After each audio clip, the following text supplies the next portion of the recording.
تو تم کہہ سکتے ہو کہ حسبی اللہ و نعم الوکیل۔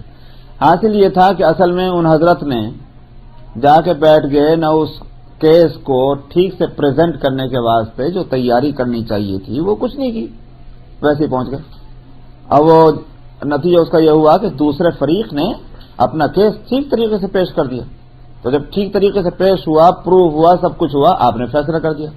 تو ابھی یہ محسوس ہو رہا تھا کہ یہ اپنے کیس کو ٹھیک نہیں پیش کر رہا، مگر اب آپ کیا کر سکتے تھے؟ تو اب اٹھ کر کہنے لگا حسبی اللہ و نعم الوکیل۔ آپ نے فرمایا کہ یہ بیکاری کی حالت میں نہیں حسبی اللہ و نعم الوکیل پڑھا کرتے۔ اللہ میاں نے تھوڑی پسند کیا کہ تم کچھ بھی مت کرو، ہاتھ پہ ہاتھ رکھ کے بیٹھ جاؤ بہنگم بن کر کے اور بس حسبی اللہ و نعم الوکیل، یہ اللہ کو پسند نہیں، بلکہ یہ کہ جو طریقہ کسی کام کے کرنے کا ہوتا ہے، جائز طریقہ، وہ تدبیر، ان سب کو اختیار کرتے ہوئے کہنا چاہیے حسبی اللہ و نعم الوکیل۔ تب بے شک اگر پریشانی پیش آئے تو کہو کہ ہم کو اللہ کافی ہے۔ ہر کام میں ہونا یہ چاہیے، تدبیر جو جائز ہے شریعت نے رکھی ہے اس کو اختیار کیا جانا چاہیے، اور اسی وہ توکل۔ پھر حسبی اللہ و نعم الوکیل کا معنی یہ ہے کہ ہمیں اللہ پر بھروسہ، تو اللہ پر بھروسے کا یہ معنی نہیں کہ تدبیر بھی اختیار نہ کی جائے، تو تدبیر اختیار کر کے اللہ پر بھروسہ کرنا چاہیے۔ وعن بہز بن حکیم عن ابیہ عن جدہ ان النبی صلی اللہ علیہ وسلم حبس رجلا فی تہمۃ، رواہ ابو داود وزاد الترمذی والنسائی ثم خلى عنہ۔ بہز ابن حکیم سے اور روایت ہے، اور وہ اپنے والد سے، اور وہ ان کے والد سے روایت کرتے ہیں کہ نبی کریم صلی اللہ علیہ وسلم نے ایک تہمت کے معاملے میں ایک آدمی کو قید کر دیا تھا۔ پھر ابو داؤد اور کیا نام نسائی ترمذی کے اندر یہ لفظ بھی ہے کہ پھر آپ نے اس کو چھوڑ دیا۔ بات یہ تھی کہ ایک آدمی کے خلاف کیس آیا، تو اب وہ آدمی کیس ایسا تھا کہ اگر جب تک کہ یہ اس کا فیصلہ نہ ہو تو اس وقت تک ہو سکتا ہے کہ کیس خطرناک ہے اور غلط ہے، تو لہذا کہ یہ فریق نہ بھاگ جائے، اس کو کہاں پکڑتے پھریں گے۔ تو جب تک کہ کیس کا فیصلہ نہ ہو ایک فریق کو قید کیا جا سکتا ہے۔ آپ نے قید کیا، معلوم ہوا کہ گورنمنٹ اپنی کسٹڈی میں ایک پارٹی کو، ایک فریق کو لے سکتی ہے کہ ٹھیک ہے جب تک کہ کورٹ فیصلہ کرے اس وقت تک ان کو جو ہے کسٹڈی میں لے لیا جائے۔ یہی مطلب ہے حبس کا، قید کر دینے کا، تو قاضی ایسا کر سکتا ہے۔ الفصل الثالث عن عبداللہ بن الزبیر قال قضى رسول اللہ صلی اللہ علیہ وسلم ان الخصمین یقعدان بین یدی الحاکم۔ عبداللہ بن زبیر رضی اللہ عنہما سے روایت ہے، انہوں نے کہا کہ رسول اللہ صلی اللہ علیہ وسلم نے فیصلہ فرمایا کہ خصمین دونوں فریق جو ہیں ان کو بٹھلایا جائے حاکم کے سامنے، قاضی کے سامنے۔ مطلب یہ کہ یہ نہ ہو کہ صاحب ایک صاحب تو ہیں وہ قاضی صاحب کے دائیں بیٹھے ہوئے ہیں چونکہ بہت بڑی پوزیشن کے آدمی، وہ بیچارہ غریب آدمی کھڑا ہوا ہے، دوسرا فریق مقدمہ کیسے چلے گا؟ ایسا نہیں، بلکہ عدالت میں جج کے سامنے ہی دونوں فریق آ کر یکساں پوزیشن میں کھڑے ہونے چاہیے، تو ان کی حیثیت جو ہے جب تک فیصلہ نہ ہو جائے اس وقت تک ان کی حیثیت پوزیشن ایکول اور یکساں ہونی چاہیے، یہ آپ نے فرمایا۔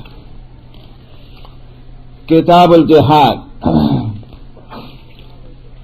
الفصل الاول عن ابی ہریرہ قال قال رسول اللہ صلی اللہ علیہ وسلم من آمن باللہ ورسولہ واقام الصلاة وصام رمضان كان حقا على الله ان يدخله الجنة جاهد في سبيل الله او جلس في ارضه التي ولد فيها قالوا افلا نبشر به الناس قال ان في الجنة 100 درجة اعدها الله للمجاهدين في سبيل الله ما بين الدرجتين كما بين السماء والارض فاذا سألتم الله فاسألوه الفردوس فانه اوسط الجنة واعلى الجنة وفوقه عرش الرحمن ومنه تفجر انہار الجنہ، رواہ البخاری۔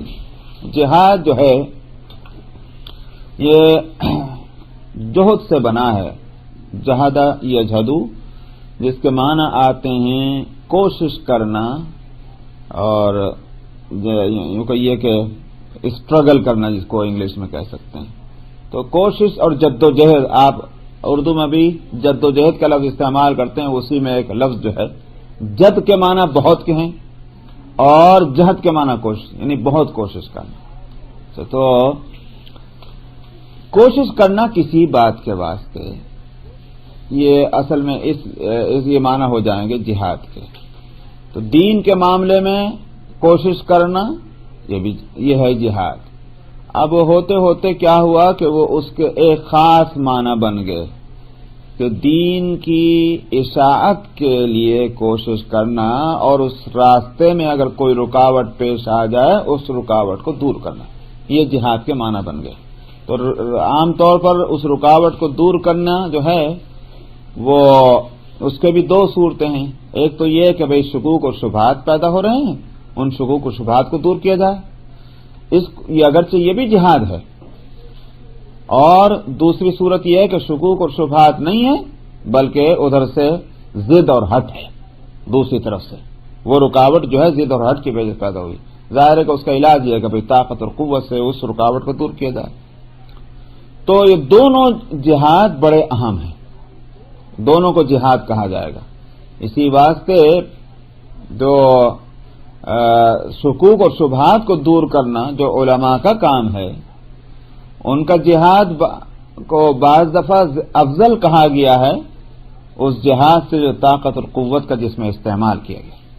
اسی لیے حدیث میں یہ بھی آتا ہے کہ جو عالم جو لکھ رہا ہے کتاب اور جو انک اس میں استعمال ہو رہی ہے، وہ انک جو ہے وہ شہید کے خون سے زیادہ قیمتی ہوتی ہے. ڈپینڈ کرتا ہے کہ بھئی اس کام کا کتنا اثر پڑ رہا ہے. علم جو ہے وہ ایک پائیدار چیز ہے، نہ ختم ہونے والی چیز ہے، اس کے اثرات دور رس ہیں عام طور پر. یہ تو اس واسطے ظاہر ہے کہ وہ کوشش کہیں زیادہ قیمتی ہوگی. لیکن اگر ایسی صورت ہو کہ صاحب اس وقت دشمن زیادہ قوت پہ ہیں اور اگر اس طاقت کو نہ کچلا گیا تو صدیوں کے واسطے اسلامی موومنٹ کو، اسلام کے کام کو نقصان پہنچ جائے گا، تو پھر یہ نہیں ہوگا کہ وہ یہ کہا جائے نہیں ہم تو کتابیں ہی لکھتے رہیں گے. سمجھنا یہ نہیں ہوگا، بلکہ یہ کہ اس وقت کی وہ کوشش جو ہے کہ جو فوری طور پر جو دشمن کو دفع کرنا، یہ اس وقت زیادہ اہمیت ہو جائے گی. پھر اس میں بھی دو صورتیں ہیں.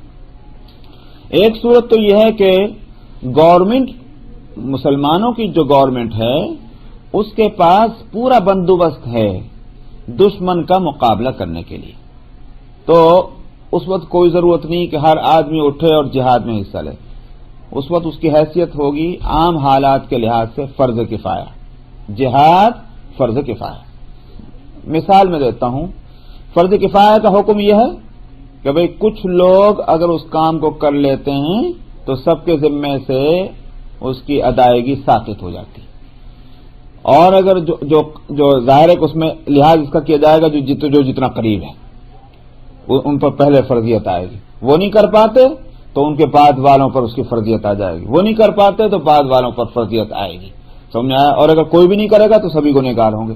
کچھ اگر کر لیں گے تو ظاہر ہے سب کے ذمہ سے. میں نے کہا جیسے جنازے کا مسئلہ ہے، جنازے کی نماز واجب کفایہ. تو اس کا مطلب کیا ہے کہ بھئی جو قریب کے لوگ رہنے والے خاندان کے لوگ ہیں، جو پڑوس کے لوگ ہیں، ان کے ذمہ واجب ہے کہ وہ کفن دفن کا انتظام کریں. اگر وہ کر لیتے ہیں تو سب کے ذمے سے وہ واجب ادا ہو گیا. وہ نہیں کرتے تو پھر دوسرے لوگ جو ہیں ان کے بعد والے ان کو کرنا ہوگا. اس محلے کے لوگ نہیں کرتے، دوسرے محلے کے لوگ آگے کریں. سمجھ آیا؟ اگر وہ کر لیتے ہیں تو بے شک ان کی غفلت اور کوتاہی جو ہے وہ ان کا جرم قرار پائے گا، مگر واجب ادا ہو چکا. وہ نہیں کرتے، تیسرے محلے والے کریں. تو اس طرح پوری بستی کے لوگ جو ہیں وہ ان پر واجب ہو جاتا ہے اس میت کے کفن دفن کا انتظام کرنا. اگر کچھ لوگ کر لیتے ہیں تو سب کے ذمہ سے ادا ہو جاتا ہے، لیکن نہیں کرتے تو سب کے ذمہ رہے گا. یہی صورت ہے جہاد کی کہ جہاد جو ہے وہ جس حکومت کے خلاف دشمن کھڑے ہوئے ہیں تو فرض کفایہ ہے مسلمانوں کے ذمے کہ وہ اس کا مقابلہ کریں. اگر اس ملک کے لوگ جو ہیں ان میں طاقت نہیں ہے یا غافل ہیں، کوتاہی کر رہے ہیں، تو پھر دوسرے جو ملک کے لوگ ہیں ان کو کھڑا ہونا ہوگا. سمجھ میں آیا؟ وہ مقابلہ کریں اس دشمن کو جو مسلمانوں کے مقابلے پر آیا ہے، ان کو ہٹائیں. وہ نہیں کرتے، تیسرے ملک کے لوگ کریں. اس طرح کی صورت یہ تو ہے جبکہ فرض کفایہ رہے. لیکن اگر دشمن اتنے طاقت اور قوت والا ہے کہ اس وقت حاکم نے، جو اس مسلمان حکومت کا جو ذمہ دار ہے، وہ ایک فرد ہو یا جماعت ہو، اور وہ عادل ہوں کہ فاسق ہوں، یہ بھی سن لیجئے، وہ عادل ہوں کہ فاسق ہوں، وہ اگر وہ اعلان کر دیں کہ ہر ایک کو اس میں حصہ لینا ہے، کیونکہ دشمن بڑی طاقت کے ساتھ حملہ آور ہوا، تو اس ملک کے ہر فرد کے ذمے فرض عین ہو جائے گا پھر جہاد میں حصہ لینا۔ سمجھا؟ کوئی نہیں گھر بیٹھ سکتا، فرض عین ہو جائے گا۔ اگر یہ ہو کہ وہ یہ کہے کہ اب ہمارے بس کا بھی نہیں رہا، دشمن بہت طاقتور ہے، ہمیں دوسرے مسلمان ملکوں سے مدد چاہیے، دوسرے مسلمان ملکوں کے ذمے بھی فرض ہو جائے گا کہ وہ اس کی مدد کریں۔ یہ فقہا کا اس پر اتفاق ہے، یہ مسئلہ اسی طرح ہے۔ تو اب سنیں آپ، تو معلوم ہوا کہ عام حالات میں فرض کفایہ ہے، عام حالات میں جب نارمل ہو تو فرض کفایہ رہے گا، یہ اس کے لیے یہ حدیث آ رہی ہے۔ اس کو جہاد نہیں کہتے میاں، اور ایک تو یہ، دوسری بات یہ کہ اس میں بھی دیکھا جائے گا کہ کون غلطی پر ہے، اس کے لیے آیت آئے گی سورۃ الحجرات کی، وہ آیت وَإِن طَائِفَتَانِ مِنَ الْمُؤْمِنِينَ اقْتَتَلُوا فَأَصْلِحُوا بَيْنَهُمَا، اگر دو جماعتیں مسلمانوں کی آپس میں ٹکرائیں تو تیسرے جماعت کو، تیسرے افراد کو جو ہیں وہ کھڑا ہونا چاہیے، ان میں مصالحت کرانی چاہیے۔ فَإِن بَغَتْ إِحْدَاهُمَا عَلَى الْأُخْرَى، لیکن اگر یہ بات کھل جائے کہ ایک پارٹی جو ہے وہ سرکشی کر رہی ہے دوسرے کے مقابلے میں، فَقَاتِلُوا الَّتِي تَبْغِي، تو جو سرکش ہے تو تم اس سے جا کر لڑائی لڑو، حَتَّى تَفِيءَ إِلَى أَمْرِ اللَّهِ، یہ لڑائی اس وقت تک رہے گی جب تک وہ اللہ کے حکم کی طرف لوٹ جائے۔ تو یہ سورہ حجرات کی آیت میں جو مسئلہ ہے اس پر عمل ہوگا۔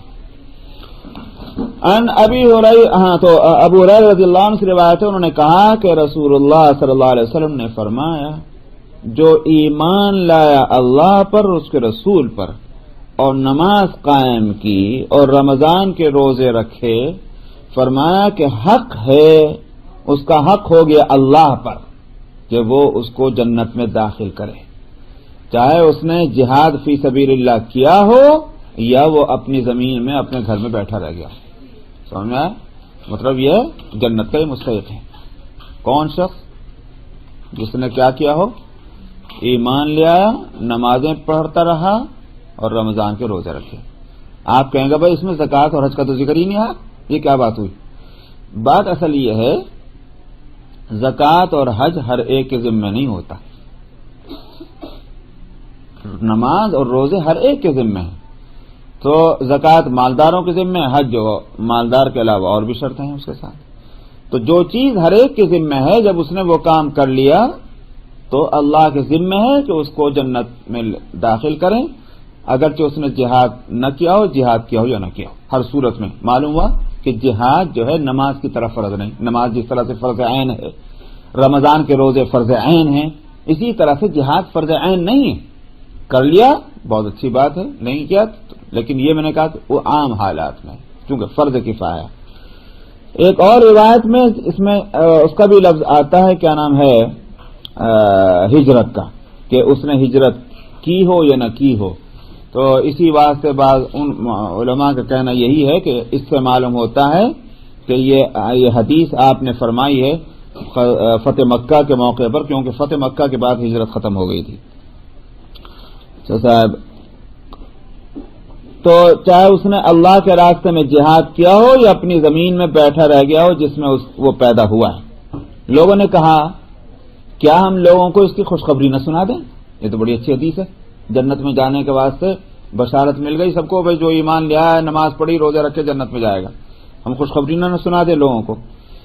آپ نے فرمایا ابھی اور سنو، جنت میں 100 درجے ہیں، اللہ نے مجاہدین فی سبیل اللہ کے لیے ان کو تیار کیا ہوا ہے۔ 100 درجے جو ہیں اللہ نے مجاہدین کے لیے تیار کیے ہوئے ہیں، جیسا معلوم ہوا کہ اس فضیلت پر معلوم ہوئی۔ اور ہر 2 درجوں کے درمیان، ہر 2 درجوں کے درمیان فاصلہ کتنا ہے؟ جتنا آسمان اور زمین کے درمیان، تو اتنا فاصلہ ہے، تو 100 درجے ہیں جنتوں، تو کتنے، اگر یوں کہیے کہ وسعت نہ ہوگی اس کائنات کی۔ فرمایا جب تم اللہ سے مانگو، سوال کرو، دعا مانگو تو سوال کرو جنت الفردوس کا، کیونکہ وہی سب بیچ والی اور اعلیٰ ترین جنت ہے. بیچ کا مطلب یہ ہے کہ اگر یہ مانا جائے کہ جیسے ایک گول ہے کوئی چیز، ٹاپ جو ہوگی وہی سینٹر ہوگی اور وہی اعلیٰ ہوگی. تو فرمایا کہ درمیان میں اور اعلیٰ جنت وہی ہے جنت الفردوس. اس کے اوپر تو بس اللہ میاں کا عرش ہے، فوقہ عرش الرحمن. تو معلوم ہوا کہ ان جنت الفردوس کو اس لیے اعلیٰ درجہ رکھا گیا ہے کہ اللہ سے بھی قریب ہو جائیں گے مرتبے کے لحاظ سے، عرش کے قریب. وَمِنْهُ تَفَجَّرُ أَنْهَارُ الْجَنَّةِ، اور اسی جنت الفردوس سے جنت کی نہریں بہتی ہیں.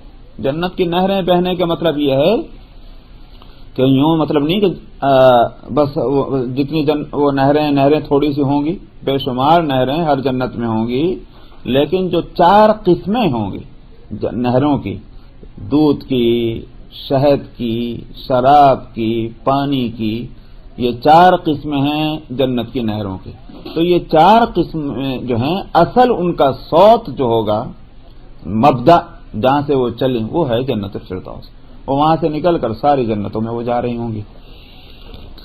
وعنہ قال قال رسول اللہ صلی اللہ علیہ وسلم. تو اس حدیث سے ایک تو فرض کفایہ ہونا معلوم ہوا جہاد کا، دوسرے مجاہدین کی فضیلت بھی معلوم ہو گئی، اور تیسرا مسئلہ اس سے یہ بھی معلوم ہوا جو کہ اللہ سبحانہ و تعالی نے جنت کو تیار کر کے رکھا ہوا پہلے سے.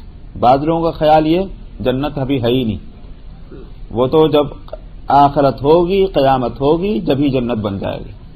اس سے معلوم ہوا کہ اللہ سبحانہ و تعالی نے جنت بنا کے رکھی ہوئی ہے مجاہدین کے واسطے اور جو بھی جنت والے ہیں.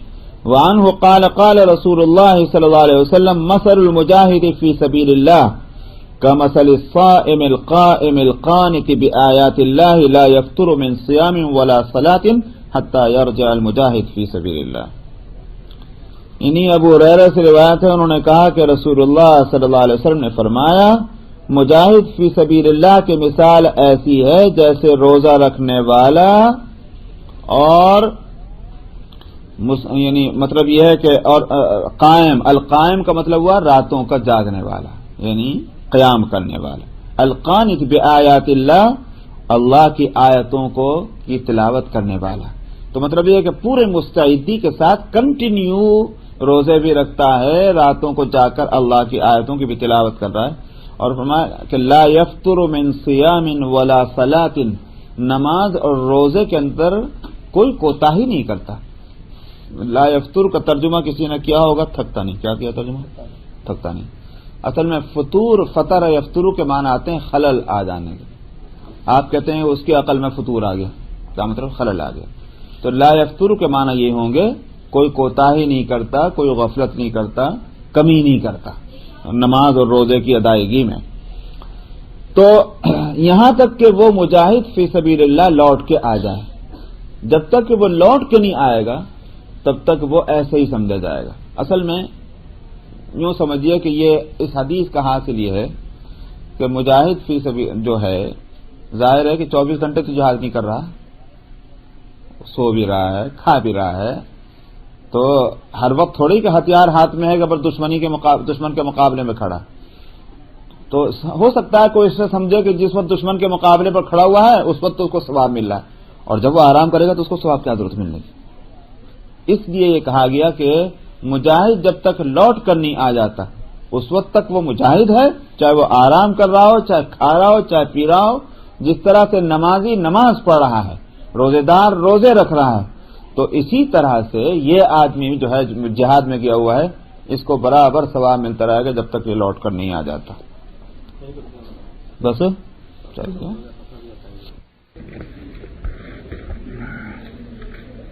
بسم اللہ الرحمن الرحیم.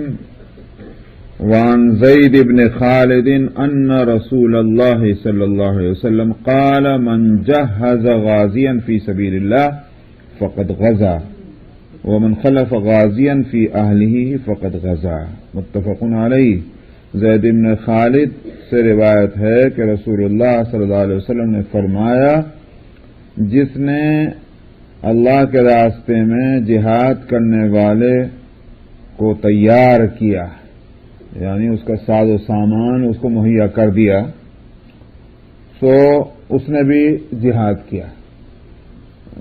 اس کو معلوم ہوا اچھے کام کی مدد کرنے والا بھی اچھا کام کرنے والا ہوا، تو لہذا اس نے مجاہد کو تیار کیا، تو یہ بھی جہاد ہے۔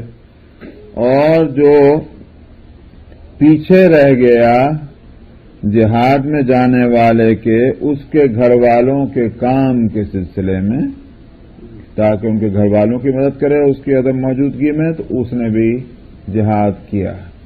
تو کیونکہ اگر وہ جائے گا تو ظاہر کہ اس کے گھر والوں کو جو ضرورتیں ہوں گی اس کو پورا کرنا، یہ مجاہد ہی کی مدد کرنا ہے، اس واسطے یہ بھی جہاد ہوا کہ اس نے خود جہاد کیا ہے۔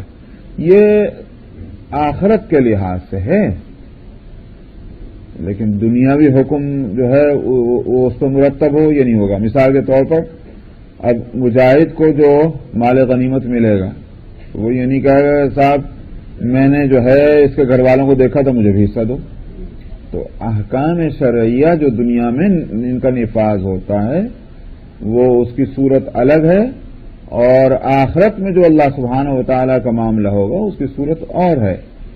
اس لیے یہ آخرت کے لحاظ سے کہا جا رہا ہے۔ یہ بات اگر ذہن میں رہے تو میرے خیال سے آگے ایک حدیث آئے گی، وہاں بھی اس سے مسئلہ سمجھ میں آئے گا۔ نہیں، یہ تو دوید بن خالد صحابی ہیں، خالد بن ولید کے بیٹے تو کوئی اور خالد ہیں۔ عن بريدة قال قال رسول الله صلى الله عليه وسلم حرمة نساء المجاهدين على القاعدين وحرمة أمهاتهم، وما من رجل من القاعدين يخلف رجلا من المجاهدين في أهله فيخونه فيهم إلا وقف له يوم القيامة فيأخذ من عمله ما شاء فما ظنكم۔ اسے تفسیر کے بعد بتا دیجئے گا تو میں نکال کے دیکھ لوں گا کہ یہ زید بن خالد کون ہیں۔ بریدہ اسلمی سے روایت ہے، انہوں نے کہا کہ رسول اللہ صلی اللہ علیہ وسلم نے فرمایا مجاہدین کی عورتوں کی عزت اور حرمت، جو بیٹھنے والے جو ہیں یعنی جو جہاد میں نہ جانے والے، ان کے اوپر ان کی عزت اور ان کی حرمت یا مرتبہ ایسا ہے کہ جیسے خود ان کی اپنی ماں کا درجہ ہے۔ جہاد میں جانے والے کی بیویاں نہ جانے والوں کے حق میں ماں کا درجہ رکھتی ہیں۔ تو فرمایا کہ نہ جانے والوں میں سے کوئی شخص اگر مجاہدین میں سے کسی شخص کے نائب بن کر کے رہا ان کے گھر کے معاملات میں، اور پھر اس نے خیانت کی، اس کے گھر والوں کے تعلق سے کوئی خیانت کی، بدتمیزی کی، بے حیائی کا کام کیا، الا وقف لہ، فرمایا کہ اس کو قیامت کے دن سامنے کھڑا کیا جائے گا اور مجاہد سے کہا جائے گا کہ تو اس کے عمل میں سے جتنا چاہے تجھے لینا لے لے۔ فرمایا فما ظنکم، تو تمہارا کیا خیال ہے؟ کیا مطلب؟ کیا تم سمجھو گے کہ اس صورت میں وہ کچھ چھوڑ دے گا؟ اگر وہ سارے بھی لینا چاہے گا مجھے سارے اعمال دے دیجئے تو اللہ سبحانہ و تعالیٰ تو موقع دیں گے، کیا رہے گا اب اس کے پاس؟ یہ تو یہ مراد ہے، یہ فما ظنکم سے ہے کہ معنی یہ بھی، کیونکہ آپ نے تمہارا کیا خیال ہے پھر، اس لیے مختلف معنی نکل سکتے ہیں۔ فرمایا کہ اس سے یہ بھی یہ معنی بھی ہو سکتے ہیں کہ اس سے تمہیں اندازہ ہوگا کہ مجاہد کی عورتوں کا کیا درجہ ہوگا کہ جس کی وجہ سے اللہ سبحانہ و تعالی یہ معاملہ فرمائیں، اور جب عورتوں کا یہ معاملہ ہے تو خود مجاہد کا کیا مرتبہ ہوگا، اس سے اندازہ کر سکتے ہو کہ مجاہد کا مرتبہ اللہ کی نظر میں کیا ہے۔ وعن ابی مسعود الانصاری قال جاء رجل بناقة مختومة فقال هذه في سبيل الله، فقال رسول الله صلى الله عليه وسلم لك بها يوم القيامة 700 ناقة كلها مختومة۔ ابو مسعود انصاری سے روایت ہے، انہوں نے کہا کہ ایک شخص ایک اونٹنی لے کر آیا جس کے لگام پڑی ہوئی تھی۔ اب لگام پڑی ہونے کے معنی یہ ہے کہ بھئی اس کے اوپر وہ کیا بولتے ہیں بیٹھنے کے واسطے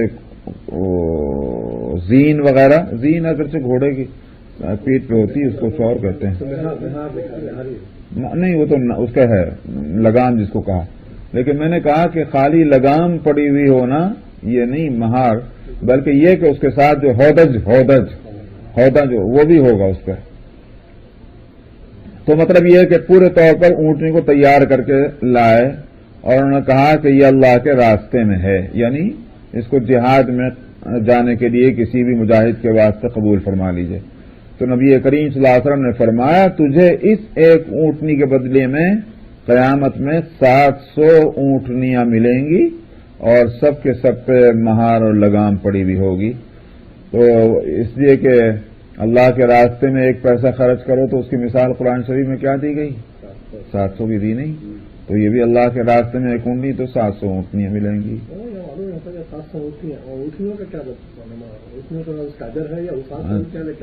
ہاں یہاں آپ نے دیکھا کہ صاحب وہ ایک آدمی تھا، معلوم ہوا کہ اس کے جو ہے وہ کاریں اس کے پاس کون سی ہے سب سے اچھی کار تھی؟ وہ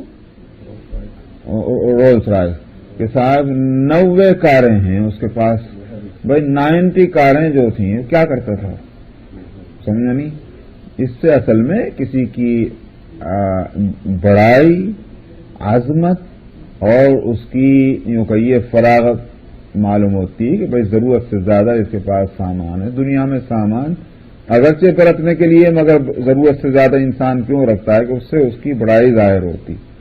تو جنت میں یہ نعمتیں ملیں گی تاکہ اس کی خوشیوں کا میں اضافہ کا سبب ہوگا. مجھے میری نیکی کے بدلے میں یہ اتنا ملا، یہ میرا استعمال. تو یہ کہ استعمال کے لیے تو اس حدیث میں آتا ہے کہ اگر کسی شخص کو گھوڑے سواری کا دل چاہتا ہے تو اس کے لیے کچھ دیر تھوڑی لگے گی، ادھر اس کے دل میں خواہش ہوئی، ادھر وہ گھوڑا پوری اپنی سامان کے ساتھ موجود ہے.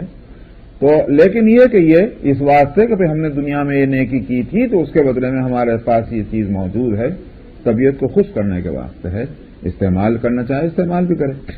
وعن ابي سعيد ان رسول الله صلى الله عليه وسلم بعث بعثا الى بني لحيان من هذيل فقال لينبعث من كل رجلين احدهما والاجر بينهما. ابو سعید خدری سے روایت ہے کہ رسول اللہ صلی اللہ علیہ وسلم نے ایک لشکر بھیجا قبیلہ حذیل کی شاخ بنو لحیان کی طرف.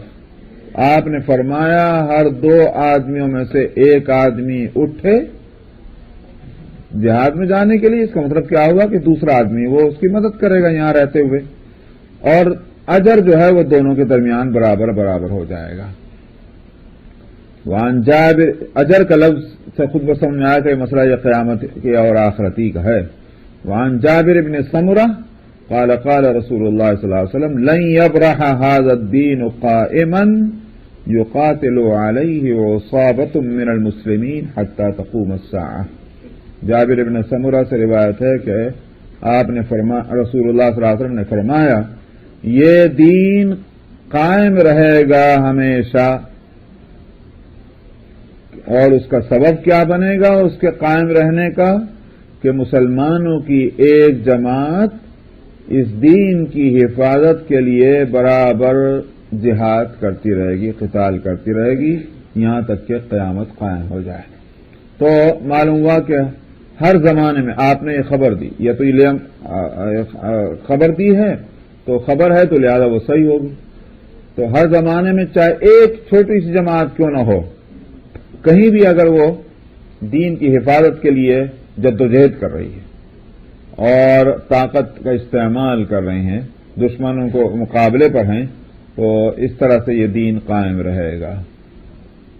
وعن ابی ہریرہ قال قال رسول اللہ صلی اللہ علیہ وسلم لا يكلم احد في سبيل الله والله اعلم بمن يكلم في سبيله الا جاء يوم القيامة وجرحه يثعب دما اللون لون الدم والريح ريح المسك. ابو ہریرہ سے روایت ہے، انہوں نے کہا کہ رسول اللہ صلی اللہ علیہ وسلم نے فرمایا اللہ کے راستے میں کسی آدمی کو زخم نہیں لگتا، حالانکہ اللہ جانتے ہیں کہ جس آدمی کو بھی زخم لگا ہے مگر وہ شخص قیامت میں اس حالت میں آئے گا کہ اس کے زخم سے خون خوب بہتا ہوا ہوگا، اور رنگ تو خون کا ہوگا مگر اس کے اندر خوشبو مشک کی ہوگی جو خون بہتا ہوگا۔ اس واسطے کہ جنت میں ہے تو خون بہتا، اگر اس میں بدبو ہے تو تکلیف دہ ہے، اس واسطے وہ خون کی یہ حالت ہو جائے گی کہ اس میں سے خوشبوئیں پھوٹتی ہوں گی۔ یہ اس بات کو بتانے کے لیے کہ اس کا خون کا بہنا اللہ کے راستے میں یہ اللہ کو بہت پسند ہوا، لہذا اسی ادا کے ساتھ، اسی شان کے ساتھ وہ قیامت میں اٹھایا جائے گا۔ اسی واسطے مسئلہ شرعی یہ ہے کہ جو جہاد میں جو شہید ہوئے ہیں ان کو غسل نہیں دیا جائے گا، اسی خون کی حالت میں ہی ان کو دفن کرنا ہے، کیونکہ وہ خون بڑا قیمتی ہے جو خون اس کے بدن کو لگا ہوا ہے۔ وعن انس قال قال رسول الله صلى الله عليه وسلم ما من احد يدخل الجنة يحب ان يرجع الى الدنيا وله ما في الارض من شيء الا الشهيد يتمنى ان يرجع الى الدنيا فيقتل 10 مرات لما يرى من الكرامة متفق علیہ۔ حضرت انس سے روایت ہے، انہوں نے کہا کہ رسول اللہ صلی اللہ علیہ وسلم نے فرمایا کوئی بھی آدمی جو جنت میں داخل ہو جائے گا وہ اس بات کو پسند نہیں کرے گا کہ وہ دنیا میں لوٹ کر جائے، حالانکہ اس کے زمین میں جو کچھ زمین میں ہے وہ اس کے واسطے ہو، یعنی مطلب یہ کہ پوری زمین کے ملکیتیں اس کو مل جائیں تب بھی یہ نہیں ہوگا کہ وہ زمین میں واپس آنا چاہے گا، مگر فرمایا سوائے شہید کے، شہید اس کی تمنا کرے گا کہ میں کاش پھر سے زمین میں واپس۔ عبداللہ ابن مسعود نہیں سألنا عبد الله ابن مسعود عن هذه الآية ولا تحسبن الذين قتلوا في سبيل الله أمواتا بل أحياء عند ربهم يرزقون الآية قال إنا قد سألنا عن ذلك فقال أرواحهم في أجواف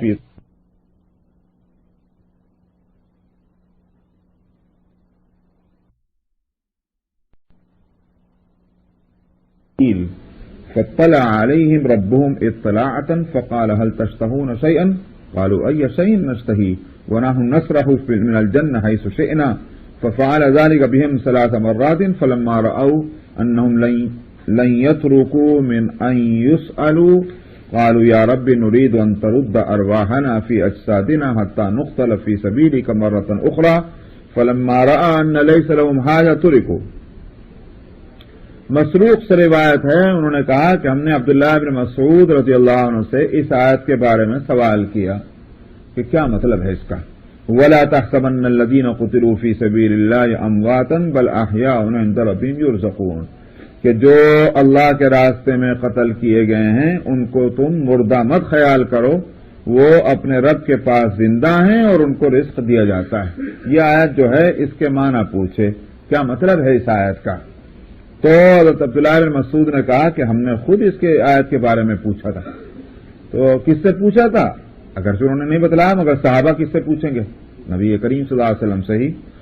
تو آپ نے فرمایا کہ شہداء کی روحیں جو ہیں وہ سبز پرندوں کے پوٹوں میں رکھ دی جائیں گی، اور وہ عرش میں لٹکی ہوئی جو قندیلیں ہوں گی وہ اس میں جھولتی بھی ہوں گی، اس میں ان کا بسیرا ہوگا، اور جنت میں جہاں جانا چاہیں گی وہ جائیں گی اور پھر آ کر کے انہی قندیلوں میں اپنا بسیرا کر لیں گی، جس طرح چڑیاں ہوتی ہیں کہ گھونسلہ بنا لیتی ہیں، اڑی پھری چلیں اور آنے کے بعد پھر انہی گھونسلوں میں بیٹھ گئیں، اس طرح سے یہ ان کے ساتھ ہوگا معاملہ۔ اور اللہ سبحانہ و تعالی ان پر توجہ فرمائیں گے، نمودار ہونا، ظاہر ہونا، یہ تو اس کا لفظی ترجمہ ہے۔ اللہ سبحانہ و تعالی ان پر توجہ فرمائیں گے اور کہیں گے تمہیں کسی چیز کی خواہش ہے؟ حالانکہ ساری چیزیں مل گئیں مگر پھر بھی پوچھنا، اس سے بھی تو اعزاز مقصود ہے کہ پوچھنا ہے کچھ اور چاہیے۔ قالوا ای شیء نشتہی، وہ کہیں گے اب ہم کس چیز کی خواہش کریں؟ وَنَحْنُ نَسْرَحُ مِنَ الْجَنَّةِ حَيْثُ شِئْنَا، اور ہم تو جنت میں جس طرح بھی جانا چاہیں جاتے ہیں، آتے ہیں، ہم کو ہر طرح چیز حاصل ہمارے ملی ہوئی ہے۔ تو 3 مرتبہ اللہ سبحانہ و تعالیٰ ان کے ساتھ یہی صورت کریں گے. تو جب وہ روحیں دیکھیں گی کہ ان کو چھوڑا نہیں جائے گا جب تک پوچھنا نہیں جائے گا، یعنی برابر پوچھا جا رہا ہے، کچھ چاہیے کچھ خواہش ہے، تو وہ کہیں گے خداوندہ بس ہم تو یہ چاہتے ہیں کہ آپ ہماری روحوں کو ہمارے جسموں میں لوٹا دیں، یہاں تک کہ پھر دوبارہ ہم آپ کے راستے میں قتل کیے جائیں. تو جب اللہ سبحانہ و تعالیٰ دیکھیں گے کہ اب ان کو کوئی ضرورت ہے ہی نہیں، کوئی خواہش نہیں ان کی، کیونکہ یہ تو ہونے والا نہیں، دنیا میں کسی کو بھی دوبارہ نہیں بھیجنا ہے، تو اس واسطے خواہش اب ان کی کوئی وہاں سے متعلق نہیں ہے، تو ان کو اس چھوڑ دیا جائے گا کہ پوچھنا ان سے. یہاں ایک اشکال ہے، آپ کو نہ ہو اشکال کرنے والوں نے اشکال کیا، اس کا جواب بھی دیتا ہوں. اشکال یہ ہے کہ صاحب ان کی روحوں کو پرندوں کے جسموں میں کیوں رکھا جائے گا؟ تو اس سے تو کوئی اعزاز نہ ہوا. انسان کا جسم جو ہے وہ سارے جسموں سے بڑھ کر ہے، اس لیے کہ انسان خود سارے مخلوقات سے بڑھ کر ہے. تو ترقی کے بجائے تو تنزل ہو رہا ہے کہ انسان کی روح کو پرندوں کے جسم میں رکھ دیا. تو اس واسطے جو ہے یہ ترقی کہاں ہوئی؟ یہ ایک سوال ہو سکتا ہے. انسان کے روحیں ہیں اور اس کے مناسب ان کو جسم دیا گیا تھا. پرندوں کا جسم ہے، اس کے مناسب روحیں ہوتی ہیں، تو یہ پرندوں کے جسموں میں کیوں رکھا گیا؟ ایک اس کا جواب جو ہے وہ یہ ہے، روحوں کو جسموں میں رکھنا دنیا میں تو اس طرح سے ہوتا ہے کہ جسم اور روح کا تعلق یہ ہے کہ روحیں جسم کی تدبیر کرتی ہیں، یعنی اس کو سنبھالتی ہیں. کس کو سنبھالتی نہیں سنبھالتی. روح اگر نکل جائے جسم سے تو جسم پھر کیا ٹھہر سکتا ہے؟ تو اس لیے روح جو ہیں یہ مدبر ہیں، یعنی تدبیر کرنے والی ہیں، سنبھالنے والی ہیں، اس کو فائدہ پہنچانے والی ہیں جسم کو. آئی بات سمجھ میں نہیں؟ لیکن وہاں جو ان روحوں کو رکھا جائے گا ان کے جسموں میں، وہ ان جسموں کو سنبھالنے کے لیے نہیں، بلکہ ایسا کہ جیسے کسی چیز کو کسی جگہ رکھ دی جائے، تو وہ حفاظت کے واسطے روحیں وہاں ہوں گی، تدبیر کرنے کے واسطے نہیں ہوں گی. یعنی ان کا تعلق جسموں سے وہ نہیں ہوگا جو دنیا میں ہوا کرتا ہے. تو اس واسطے ان کا درجہ اس سے گھٹے گا نہیں. وہ تو ایک اس واسطے ہے کہ تاکہ یہ ان جسموں میں رہ کر کے یہ جسم ان کو اس طرح سے لے کے پھریں کہ جانے آنے میں کسی طرح کی پریشانی ان کو نہ ہو. یہاں دل چاہ رہا یہاں چلے جائیں، یہاں دل چاہ رہا وہاں چلے جائیں، یہاں اڑ کے وہاں پہنچ گئے، وہاں اڑ کے وہاں پہنچ گئے. تو پرندوں میں یہ بات ہو سکتی اور جانوروں میں یہ بات نہیں ہو سکتی. ان کو چلنا پڑے گا، پھرنا پڑے گا، اٹھنا پڑے گا. وہ آزادی کے ساتھ جس طرح ایک جگہ سے دوسری جگہ پہنچنا پرندوں کے لیے آسان ہے، وہ کسی اور جسم کے لیے نہیں. تو وہ خدمت نہیں لی جائے گی روح سے، بلکہ روحوں کو وہاں اس میں محفوظ رکھا جائے گا ان کے پورٹوں میں. اس کا مطلب یہ ہے کہ ان کے جسموں کو سنبھالنے والی روحیں دوسرے ہوں گی، وہ پرندے کی روح ہوگی. یہ روحیں جو ہیں وہ بطور حفاظت کے وہاں رکھی جائیں گی. سمجھا ہے نہیں؟ تو اس لیے یہ نہیں ہوگا کہ ان کا درجہ اس سے گھٹ رہا ہے. وعن ابی قتادہ ان رسول اللہ صلی اللہ علیہ وسلم قام فیہم فذکر لهم ان الجہاد فی سبیل اللہ والایمان باللہ افضل الاعمال. فقام رجل فقال یا رسول اللہ ارأیت ان قتلت فی سبیل اللہ یکفر عنی خطایایا. فقال له رسول الله صلى الله عليه وسلم نعم ان قتلت في سبيل الله وأنت صابر محتسب مقبل غير مدبر. ثم قال رسول الله صلى الله عليه وسلم كيف قلت؟ فقال أرأيت إن قتلت في سبيل الله أيكفر عني خطاياي؟ فقال رسول الله صلى الله عليه وسلم نعم وأنت صابر محتسب مقبل غير مدبر إلا الدين فإن جبريل قال لي ذلك. ابو قتادہ انصاری سے روایت ہے کہ رسول اللہ صلی اللہ علیہ وسلم ہم میں کھڑے ہوئے صحابہ میں، اور آپ نے ذکر فرمایا کہ اللہ کے راستے میں جہاد کرنا اور اللہ پر ایمان لانا یہ افضل اعمال ہے. سارے اعمال میں افضل یہ عمل ہے کہ اللہ پر ایمان لایا جائے، پھر اس پر جہاد کیا جائے. یہ آپ تقریر فرما رہے تھے، خطبہ دے رہے تھے. تو ایک شخص کھڑا ہوا اور اس نے کہا یا رسول اللہ،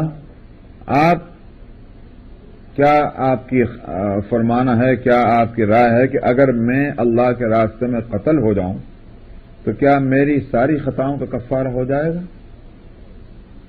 رسول اللہ صلی اللہ علیہ وسلم نے فرمایا ہاں، اگر تو اللہ کے راستے میں قتل کر دیا جائے اس حالت میں کہ تو صبر کرنے والا ہو اور اپنے اعمال کا محاسبہ کرنے والا ہو، اور یعنی مطلب یہ کہ دشمن سے منہ پھیرنے والا نہ ہو، مقبلن غیر مدبرن کا مطلب یہ پیٹ دکھا کر بزدلوں کی طرح نہ بھاگ جائے، تو یہ اس صورت میں ہاں کی جو شرطیں آپ نے بتائیں کہ مطلب یہ کہ تیری ساری خطاؤں کا کفارہ ہو جائے گا۔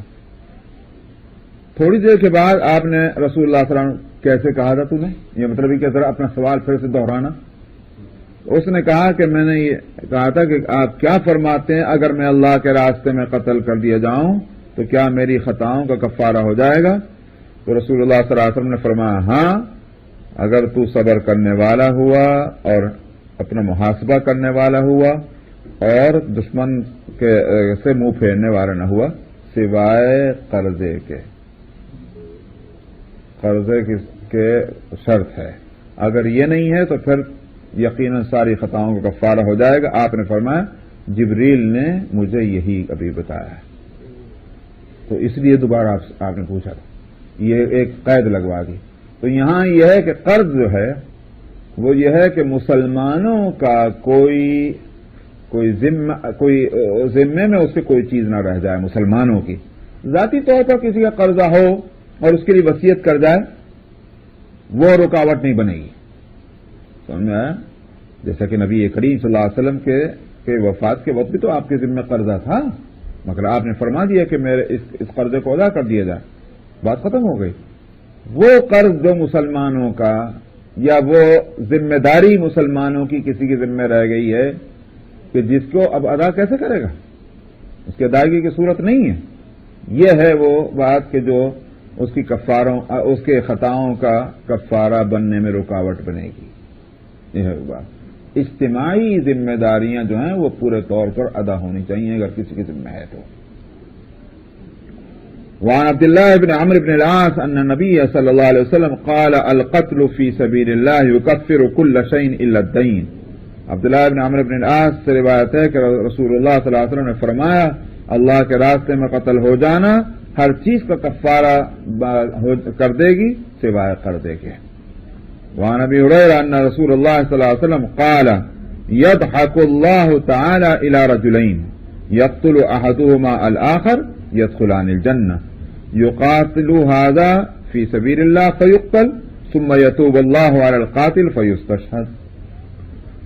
ابو ہریرہ رضی اللہ عنہ سے روایت ہے کہ رسول اللہ صلی اللہ علیہ وسلم نے فرمایا اللہ تعالیٰ دو آدمیوں کے معاملے میں ہنسیں گے یا ہنستے ہیں، یہ مطلب یہ ہے کہ تعجب میں جیسا ہوتا ہے نا کسی چیز پہ تعجب ہو تو ہنسی آتی ہے، وہ صورت کہ ایک نے دوسرے کے ساتھ قتال کیا، ظاہر ہے کہ ایک قاتل ہوا دوسرا مقتول ہوا، تو ایک نے دوسرے کے ساتھ قتال کیا دونوں جنت میں جا رہے ہیں، تو یہ کیسے دونوں جنت میں کیسے جائیں گے؟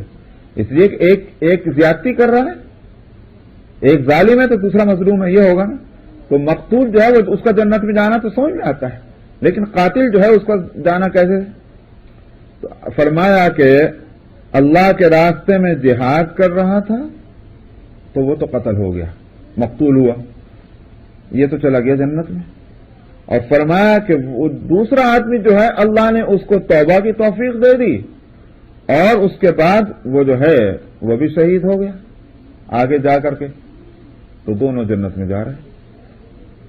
تو قاتل بھی گیا اور مقتول بھی گیا، تو جس نے جو شہید ہوا تھا وہ بھی گیا اور جس نے توبہ کر لی بعد میں اور اللہ سبحانہ و تعالیٰ سے اپنا معاملہ ٹھیک کر لیا وہ بھی جنت میں گیا۔ تو یہ ہے بات ہنسی کی کہ کس طرح سے دونوں آدمی جنت میں چلے گئے۔ وعن سہل بن حنیف قال قال رسول اللہ صلی اللہ علیہ وسلم من سأل اللہ الشہادہ بصدق بلغہ اللہ منازل الشہداء وإن مات على فراشہ۔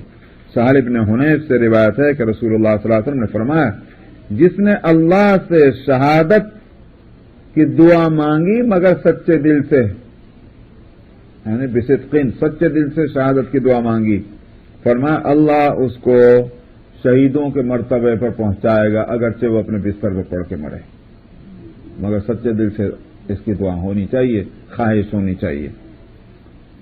وعن انس ان الربيع بنت البراء وهي ام حارثة ابن سراقة اتت النبي صلى الله عليه وسلم فقالت يا رسول الله الا تحدثني عن حارثة وكان قتل يوم بدر اصابه سهم غرب فان كان في الجنة صبرت وان كان غير ذلك اجتهدت عليه في البكاء فقال يا ام حارثة انها جنان في الجنة وان ابنك اصاب الفردوس الاعلى۔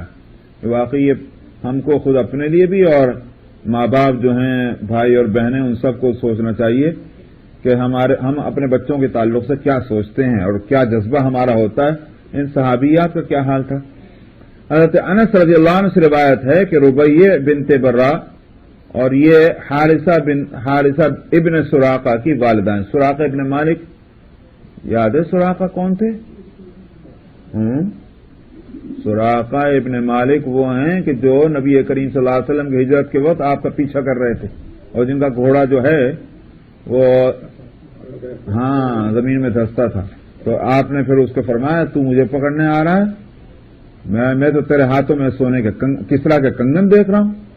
وہ بعد میں پھر وہ مسلمان ہوئے تھے اور عمر رضی اللہ عنہ نے اپنے دور خلافت میں جب وہ کنگن آئے تو پوچھا کہاں ہے سراقہ، سراقہ کو بلوایا اور ان کے ہاتھوں میں وہ کنگن پہنائے گئے تھے۔ یہ سراقہ ابن مالک وہ ہیں، تو ان کی بیوی ہیں، یہ ربیع جو ان کی بیوی ہیں، حارثہ ان کے بیٹے ہیں۔ تو انہوں نے کہا ربیع بنت برا نے کہ، اور یہ ربیع جو ہیں یہ حضرت انس ابن مالک کی پھوپھی بھی ہوتی ہیں، تو انہوں نے کہا کہ یا رسول اللہ آپ مجھے نہ بتلائیں گے حارثہ کے معاملے میں جو بدر کے دن قتل کیا گیا اور اس کو ایک اجنبی کہ کس نے مارا تیر وہ نہیں معلوم ہوا، کسی کا تیر آ کے اس کو لگا تھا، وہ اس میں وہاں قتل ہو گیا تھا، تو آپ نہ بتلائیں گے اس کے بارے میں مجھے کچھ بات؟ اگر وہ جنت میں ہے تو تمہیں صبر کرتی ہوں، اور اگر اس کے علاوہ کچھ اور اس کی حالت ہے، یعنی مطلب جنت میں نہیں گیا کسی وجہ سے، تو پھر میں اس پر جتنا مجھ سے رویا جا سکتا ہے میں روں گی۔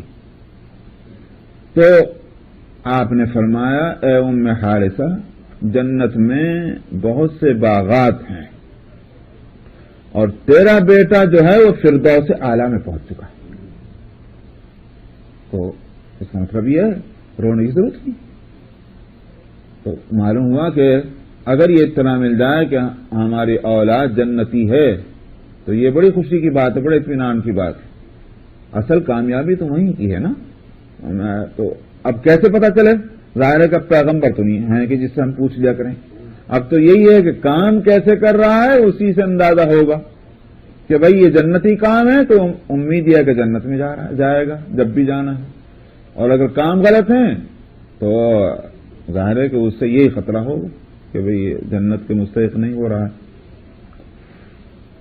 صاحب وعنه قال انطلق رسول الله صلى الله عليه وسلم واصحابه حتى سبقوا المشركين الى بدر وجاء المشركون فقال رسول الله صلى الله عليه وسلم قوموا الى جنة عرضها السماوات والارض فقال عمير بن الحمام بخ بخ فقال رسول الله صلى الله عليه وسلم ما يحملك على قولك بخ بخ قال لا والله يا رسول الله إلا رجاء أن أكون من أهلها قال فإنك من أهلها قال فأخرج تمرات من قربة فجعل يأكل منهن ثم قال لئن أنا حييت حتى آكل تمراتي إنها لحياة طويلة قال فرمى بما كان معه من التمر ثم قاتلهم حتى قتل۔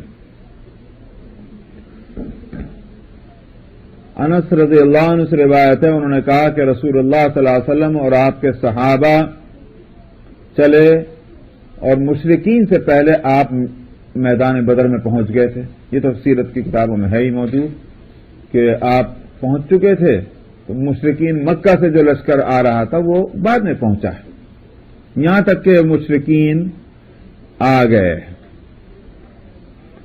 تو جب آ گئے تو آپ نے صحابہ میں تقریر فرمائی. مختصر تقریر آپ کی ہوتی تھی، مگر وہ الفاظ جو ہوتے تھے وہ صحابہ کے لیے اتنے کافی تھے، لمبی چوڑی تقریر کی ضرورت ہی نہیں تھی. تو آپ نے فرمایا کھڑے ہو جاؤ اس جنت کے لیے کہ جس کی چوڑائی آسمان اور زمینوں کے برابر ہے. قرآن شریف میں بھی تو یہی کہا گیا، عرضها السماوات والارض. مفسرین کہتے ہیں کہ چوڑائی بتلائی گئی ہے، اور یہ اس سے معلوم ہوا کہ جب چوڑائی اتنی ہے تو لمبائی تو چوڑائی سے زیادہ ہوتی، لہذا اس کی وسعت کو بتلانا ہے کہ جن جنتوں کی چوڑائی اتنی ہوگی اس کی خود وسعتیں کتنی زیادہ ہوں گی. ان جنتوں کی طرف کہ جن کی چوڑائی آسمانوں اور زمین کے برابر ہوگی. تو یہ سنا عمیر ابن حمام نے کہا بخ بخ، جیسے ہمارے یہاں کہتے ہیں نا اردو میں کوئی کہتے ہیں ہوں اس طرح کی بات، یہ عمیر نے کہا. رسول اللہ صلی اللہ علیہ وسلم نے فرمایا یہ بات تم نے کیوں کہی، یعنی اس طرح تم نے جو کیا یہ کس وجہ سے کیا؟ ما یحملک علی قولک بخ بخ، تم نے یہ کس وجہ سے ایسا کیا؟ انہوں نے کہا کہ یا رسول اللہ کسی وجہ سے نہیں، سوائے ایک امید کے کہ کاش میں بھی اسی میں سے ہو جاؤں، یعنی جنت کا مستحق کہ جس کی چوڑائی جو ہے وہ آسمان اور زمین کے برابر ہو. آپ نے فرمایا تو ان میں سے ہے. تو اس کے بعد کیا ہوا کہ انہوں نے اپنے اس جھولے میں جو قربہ اس ٹوکری کو کہتے ہیں جس میں تیر رکھے ہوئے ہوتے ہیں نا، ہاں وہ ٹوکری جس میں تیر رکھے ہوتے ہیں وہ ہے قربہ. تو انہوں نے عمیر نے کیا کیا کہ اپنی اس ٹوکری میں سے کچھ کھجوریں نکالی اور ان کو کھانا شروع کیا. اس کے بعد کہنے لگے اگر میں زندہ رہوں اتنی دیر کہ میں کھجوریں کھاؤں تو یہ تو بڑی لمبی زندگی ہے، میں کب تک ان کو کھانے میں لگا رہوں گا. اور اس کو اٹھا کر انہوں نے پھینک دیا ان ساری کھجوروں کو جو ہاتھ میں تھیں، اور اس کے بعد لگ گئے قتال میں یہاں تک کہ شہید ہو گئے.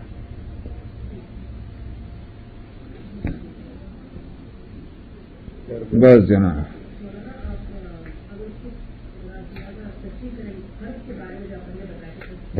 بتایا تھا کہ وہ جو اجتماعی کا مطلب یہ ہے کہ مسلمانوں کی کوئی ذمہ داری کسی کے سپرد ہے اور کوئی حق مسلمانوں کا آتا ہے جو اس نے ادا نہیں کیا، کسی بھی طرح کا حق ہو مسلمانوں کا، وہ کہ جو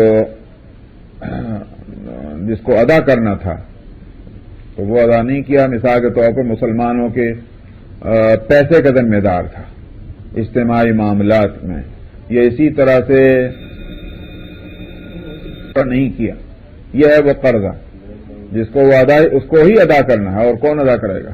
ایسے قرضے کے بارے میں ہے. ہاں اگر ذاتی کسی کا قرض ہے وہ بھی پھر یہ ہے کہ اس میں بھی ذاتی قرض ہے تو اس میں بھی دیکھنا ہوگا کہ اس نے اگر وصیت کر دی تو انشاءاللہ رکاوٹ نہیں ہوگی، لیکن اگر وصیت نہیں کی بلبلیاں میں تو پھر یقیناً وہ بھی رکاوٹ بن سکتی ہے. 36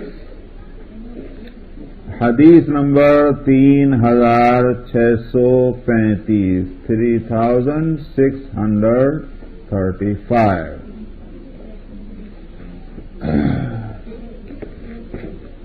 بسم اللہ الرحمن الرحیم.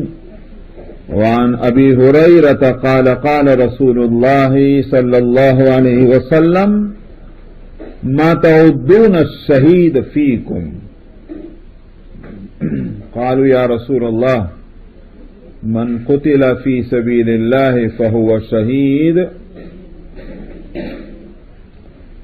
قال ان شہداء امتی اذن لقلیل من قتل فی سبیل اللہ فہو شہید ومن مات فی سبیل اللہ فہو شہید ومن مات فی الطاعون فہو شہید ومن مات فی البطن فہو شہید.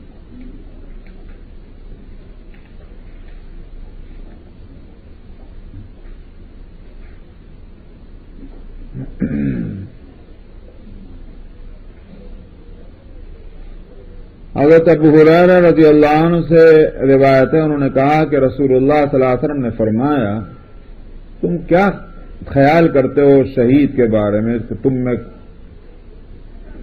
کون شہید ہوتے ہیں؟ یہ مطلب یہ ہے تم کس کو شہید مانتے ہو یا کیا خیال کرتے ہو شہید کے تعلق سے تمہیں؟ لوگوں نے عرض کیا یا رسول اللہ جو اللہ کے راستے میں مارا جائے وہ شہید ہے۔ آپ نے فرمایا تب تم میری امت کے شہید تھوڑے ہی ہو جائیں گے، بہت تھوڑے رہ جائیں گے، اس لیے کہ اللہ کے راستے میں میدان جنگ میں زیادہ تھوڑے ہی پڑتے ہیں۔ تو فرمایا کہ تب تم میرے امت میں بہت تھوڑے ہو جائیں گے شہید۔ آپ نے فرمایا کہ جو اللہ کے راستے میں مارا جائے وہ شہید ہے، جو اللہ کے راستے میں مر جائے وہ بھی شہید ہے، یعنی دین کے کام میں لگا ہوا ہے، سبھی موت آ گئی، اسی کام میں لگے یا کسی حادثے میں شکار ہو گیا کہ اللہ کے راستے میں مشغول ہے، کام میں مشغول ہے، دین کی اشاعت کے، تبلیغ کے، تعلیم کے، اور وہ کسی حادثے میں انتقال ہو گیا، ایکسیڈنٹ میں ہو گیا، کسی اور چیز میں، شہید ہے، حالانکہ وہ قتل تھوڑی کیا گیا ہے۔ اور فرمایا کہ جو طاعون میں پلیگ میں مر جائے وہ بھی شہید ہے، کیونکہ کیا کہتے ہیں اس کو، اچانک موت ہے نا۔ اور اسی طرح سے پیٹ کی بیماری میں جیسے موشن زیادہ ہو جائیں، اسہال وغیرہ اس طرح کی چیزیں، تو اس میں بھی اگر کسی کا انتقال ہو تو فرمایا کہ وہ بھی شہید ہے۔ تو میں نے پچھلے ہفتے بتلایا تھا شاید کہ یہ شہید آخرہ کہلاتے ہیں، یعنی آخرت میں اللہ سبحانہ و تعالی ان کو شہیدوں کا درجہ عطا فرمائیں گے جنت میں، جو بھی ان کا مقام ہے۔ لیکن شہید پھر دنیا نہیں کہلاتے، یعنی دنیا میں ان کے ساتھ وہ معاملہ نہیں کیا جائے گا جو شہداء کے ساتھ کیا جاتا ہے۔ جو جنگ میں جو مارے جاتے ہیں ان کے ساتھ تو یہ ہے کہ ان کو غسل بھی نہیں دیتے، ان کے کپڑے بھی نہیں بدلتے، ان کو ایسے کا ایسے ہی دفن کیا جاتا ہے۔ یہ ہے شہید فی الدنیا۔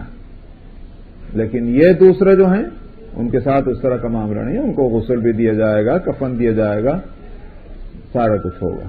تو یہ شہید فی الآخرہ کہلاتے ہیں، لیکن اللہ کے یہاں ان کے ساتھ معاملہ شہیدوں کا ہوگا، ان کے درجے بلند ہوں گے۔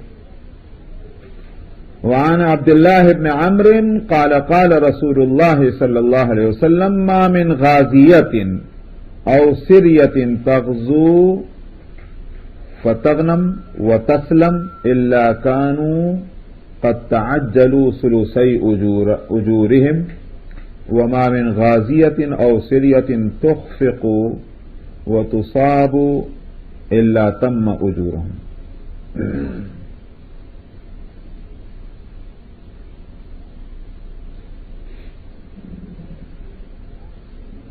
عبداللہ بن عمرو بن العاص رضی اللہ عنہما سے روایت ہے، انہوں نے کہا کہ رسول اللہ صلی اللہ علیہ وسلم نے فرمایا کوئی بھی غزوے میں جانے والی جماعت یا سریہ مہم، جنگی مہم پہ جو جائے اور اس نے لڑائی لڑی، مال غنیمت حاصل کیا اور سلامتی کے ساتھ واپس آئے، تو فرمایا کہ ان کو کیا کہیں گے، تین تہائی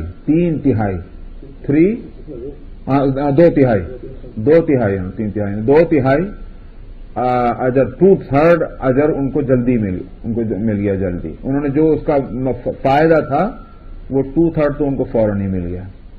2/3 کیا ملا؟ ایک دوسرے سلامتی سے واپس آ گئے۔ تو یوں کہیے کہ غزوہ کرنا اور مال غنیمت ملنا، یہ دو چیزیں جو ہیں یہ تو ان کو حاصل ہوئی، اور وہی جو پہلی بات ہے وہ کہیے۔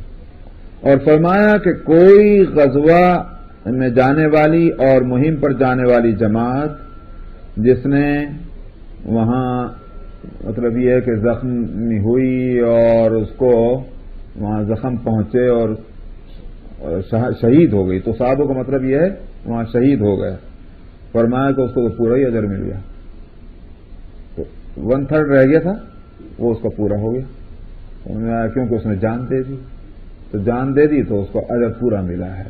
تو اگر غازی بن کے آئے تو 2/3، اور اگر شہید ہو گئے تو پورا اجر اس کو مل گیا. وعن ابی ہریرہ قال قال رسول اللہ صلی اللہ علیہ وسلم من مات ولم یغزو ولم يحدث به نفسه مات على شعبة من نفاق. بڑی سخت حدیث ہے. ہم میٹھی میٹھی تو حدیثیں پڑھتے رہتے ہیں, ذرا سخت حدیث بھی تو دیکھنی چاہیے, بہت سخت ہے. اور میں ابو ہریرہ رضی اللہ عنہ سے روایت ہے, انہوں نے کہا کہ رسول اللہ صلی اللہ علیہ وسلم نے فرمایا جس شخص کی موت آئی اس حالت میں کہ نہ تو اس نے جہاد میں حصہ لیا اور نہ اس کے دل میں اس کی کوئی بات پیدا ہوئی, خیال بھی نہیں آیا. فرمایا کہ اس کی موت نفاق ہیپوکریسی کے ایک شعبے پر, ایک درجے پر ہوئی ہے. اتنی سخت حدیث ہو گئی. معلوم ہوا کہ کم از کم یہ خواہش اور یہ جذبہ ہونا چاہیے کہ ہمیں دین کے لیے محنت کرنی ہے, دین کی اشاعت کے واسطے, پھیلانے کے لیے, حفاظت کے لیے ہم کو جدوجہد کرنی. وہ مطلب ہے, یہی تو جہاد ہے. جہاد کے معنی خالی جان دے دیتے اتنا تو نہیں کہ اوپر سے چھلانگ لگاؤ نیچے گر جاؤ, بھائی اور تو کوئی دشمن نہیں ملا رہا میں خود ہی مر جاؤں. جان تو اللہ کی دی ہوئی امانت ہے. مطلب یہ ہے کہ جان کی بھی پرواہ نہ کی جائے, یہ ہے اصل مقصد. جان کی بھی پرواہ نہ ہو دین کی خاطر, تو یہ مجاہد ہے. وہ یہ تھوڑی کہ جان بوجھ کر اپنی جان دے دو, بھائی نہیں مجھے تو مار کے ہی ہٹنا. تو اس لیے اگر یہ دل میں جذبہ بھی نہیں ہے کہ اگر میری جان بھی جا رہی جائے مگر مجھے اس دین کا کام کرنا ہے, تو یہ فرمایا کہ نفاق کے ایک حصے پر اس کی موت ہو رہی ہے. یہاں کے حالات ابھی ایسے ہیں کہ جو منڈے تھرو فرائیڈے کی چکر ہوتی ہے تو ہم کو نہ نمازوں کا بھی اہتمام ہوتا نہ قرآن پڑھنے کا ہوتا. تو یہ کیا علاج کیا کیسے اس کو لایا, کم سے کم کیا کرے سب سے جنگ میں کا خیال. سوال ہمارے سکندر سعید صاحب کا یہ ہے, خاصی میدان خالی ہے پیچھے. سکندر سعید صاحب کا سوال یہ ہے کہ اس ملک کے جو حالات ہیں کہ اس میں ہم صبح سے نکلے تو شام کو لوٹے اور منڈے سے لے کر فرائیڈے تک گھن چکر بنا رہتا ہے, تو اب یہاں ان حالات میں گر جانے کی صورت میں یہ اس حدیث کی روشنی میں ہم کس طرح سے اپنے کو کامیاب بنائیں, یہی ہے نا. تو اس سلسلے میں دو جواب ہیں. ایک جواب تو یہ ہے کہ اگر واقعی بہت بڑی مصیبت ہے تو پھر سوال یہ ہے کہ پھر ایسی جگہ ہمارا رہنا صحیح ہوگا. حالانکہ میری رائے یہ نہیں ہے, میں یہ نہیں سمجھتا کہ یہ یہاں ہم نہیں کر سکتے. میں نے اسی لیے اتنی وضاحت کے ساتھ ایک بات کہی ہے کہ جان دینا مقصود نہیں ہے. یہ نہیں کہا جا رہا ہے کہ بھائی بے وجہ بھی دشمن تو اس نے نہیں مارا آپ کو, لیکن آپ کہتے ہیں نہیں بھائی مجھے جنت میں جانا, مجھے مار لے. یہ تو نہیں ہوگا. جان دینا مقصد نہیں ہے, مقصد ہے دین کی خدمت, دین کی حفاظت, دین کی اشاعت, یہ مقصد ہے. اس راستے میں اپنی جان اور مال کی بھی فکر نہ ہو, یہ مطلب ہے. یعنی اصل فکر جو ہونی چاہیے, ہدف, ٹارگٹ کیا ہے ہماری زندگی میں, ٹارگٹ وہ ہونا چاہیے. اچھا صاحب, اس کے لیے ان میں سے کوئی چیز بھی رکاوٹ نہیں بنتی, بالکل رکاوٹ نہیں بنتی. یعنی اس کا مطلب کیا ہوا کہ ہم جاب کر رہے ہیں, بالکل کر رہے ہیں, لیکن آخر جاب پر رہتے ہوئے آپ کو اپنے بیوی بچوں کا خیال آتا ہے کہ نہیں آتا, ان کے لیے فکر مند ہیں کہ نہیں ہوتے, سب ہے. ٹھیک اسی طرح سے وہ احساس ہمارے دل میں بالکل اسی لیول پر دین کی خدمت کا, دین کی اشاعت کا کیوں نہیں آتا. اللہ سبحانہ و تعالیٰ یہی چاہتے ہیں, اللہ کے رسول کے فرمانے کا حاصل یہی ہے. نمبر ایک. نمبر دو کہ صاحب میں یہ کہتا ہوں کہ اس ملک کے علاوہ, ہو سکتا ہے یورپ میں بھی اور جگہ ہو, لیکن اپنے ملکوں میں بر صغیر میں ہفتے میں ایک دن کی چھٹی ہوتی ہے. تو میرے صاحب پاکستان میں کچھ دن کی خوش قسمتی سے جمعہ کی ہو رہی تھی, پھر وہ سنڈے پہنچ گئی, چلو بھائی جو بھی ہوا, لیکن بہرحال ایک دن ہے ہفتے میں. اس ایک دن کی چھٹی کے باوجود نہ ہم کوئی انجمن چھوڑتے ہیں، نہ ہم کوئی سوسائٹی چھوڑتے ہیں، نہ ہم کوئی مشاعرہ چھوڑتے ہیں، نہ ہم کوئی جلسہ چھوڑتے ہیں، اور نہ ہماری آپس کے دوستوں کی پڑوسیوں کی ہم جو ہے ان کی چوپالیں چھوڑتے ہیں، بیٹھکیں چھوڑتے ہیں، برابر ملاقاتیں بھی ہو رہی ہیں، تعلقات بھی ہیں، سب کچھ۔ یہاں 2 دن کی چھٹی اور کچھ نہیں ہو پاتا، یہ کیا تماشا ہے؟ ہم کو تھوڑا سا اس کو دیکھنا چاہیے، اس کی وجہ بھی ہے۔ وجہ اس کی یہ ہے کہ ہم یہاں آنے کے بعد ہم نے اپنے لیے قابل فخر جس بات کو سمجھا ہے، معافی چاہتے ہوئے کہوں گا لیکن کہوں گا ضرور، ہم نے جس چیز کو قابل فخر سمجھا ہے وہ اپنے کو امریکنائز کر لینا۔ میں جب یہ بات کہتا ہوں تو اس کا مطلب یہ ہے کہ جو معاشرت یہاں کی ہے کہ پڑوس پہ کیا گزر رہی ہے، میرا پڑوسی کون ہے، جو اس سے بالکل بے تعلق یہاں جس کو کہنا چاہیے انفرادیت، آئسولیشن، یہ جو ہے یہاں کے معاشرے کی خصوصیت، اس کو ہم نے اپنایا ہوا ہے، اور یہ بڑا ظلم ہے۔ یہ تو جھیل گئے جس طرح جھیل گئے، یہ جانیں ہم نہیں جھیل سکیں گے، ہماری نسلوں کے لیے تباہی کی صورت ہوگی اگر جو ہم نے یہ آئسولیشن جو ہم نے اختیار کیا ہوا ہے۔ ہم کو اپنے مسلمانوں کے ساتھ مل جل کر کے آبادیاں، محلے بنانے ہی ہوں گے، تبھی جا کر کے یہ اجتماعیت پیدا ہوگی اور دین کے اجتماعی کام ہوں گے، ان کے لیے فکریں ہوں گی، یہ سب اسی صورت میں ہوگا۔ تو یہ تو ناممکن تو نہیں نا بھائی، یہ تو نہیں کہہ سکتے کہ آپ مسلمان کے قریب میں جا کے رہنا۔ معلوم ہے کہ مسلمان کے برابر کا ایک گھر بک رہا ہے، ہم کو پتا ہوتا ہے لیکن ہم نہیں لیتے، وہی بات۔ تو کیا چاہتے ہیں پھر ہم؟ اس واسطے حقیقت یہ ہے کہ اگر ہم صحابہ کی زندگی کو دیکھیں تو میں آپ کو کچھ واقعی بتا نہیں سکتا کہ نبی کریم صلی اللہ علیہ وسلم نے کیا تربیت کی تھی، یا آپ کے اندر وہ کیا خوبیاں تھیں جس کو صحابہ نے دیکھ کر کے اور بالکل اپنے آپ کو بدل ڈالا تھا، بالکل اپنے آپ کو اس طرح سے بدل دیا۔ میرے خیال سے آسمان کی آنکھ نے ایسی شخصیتوں کو نہ اس سے پہلے دیکھا ہے نہ اس سے بعد دیکھا ہو۔ عبد الرحمن ابن عوف رضی اللہ عنہ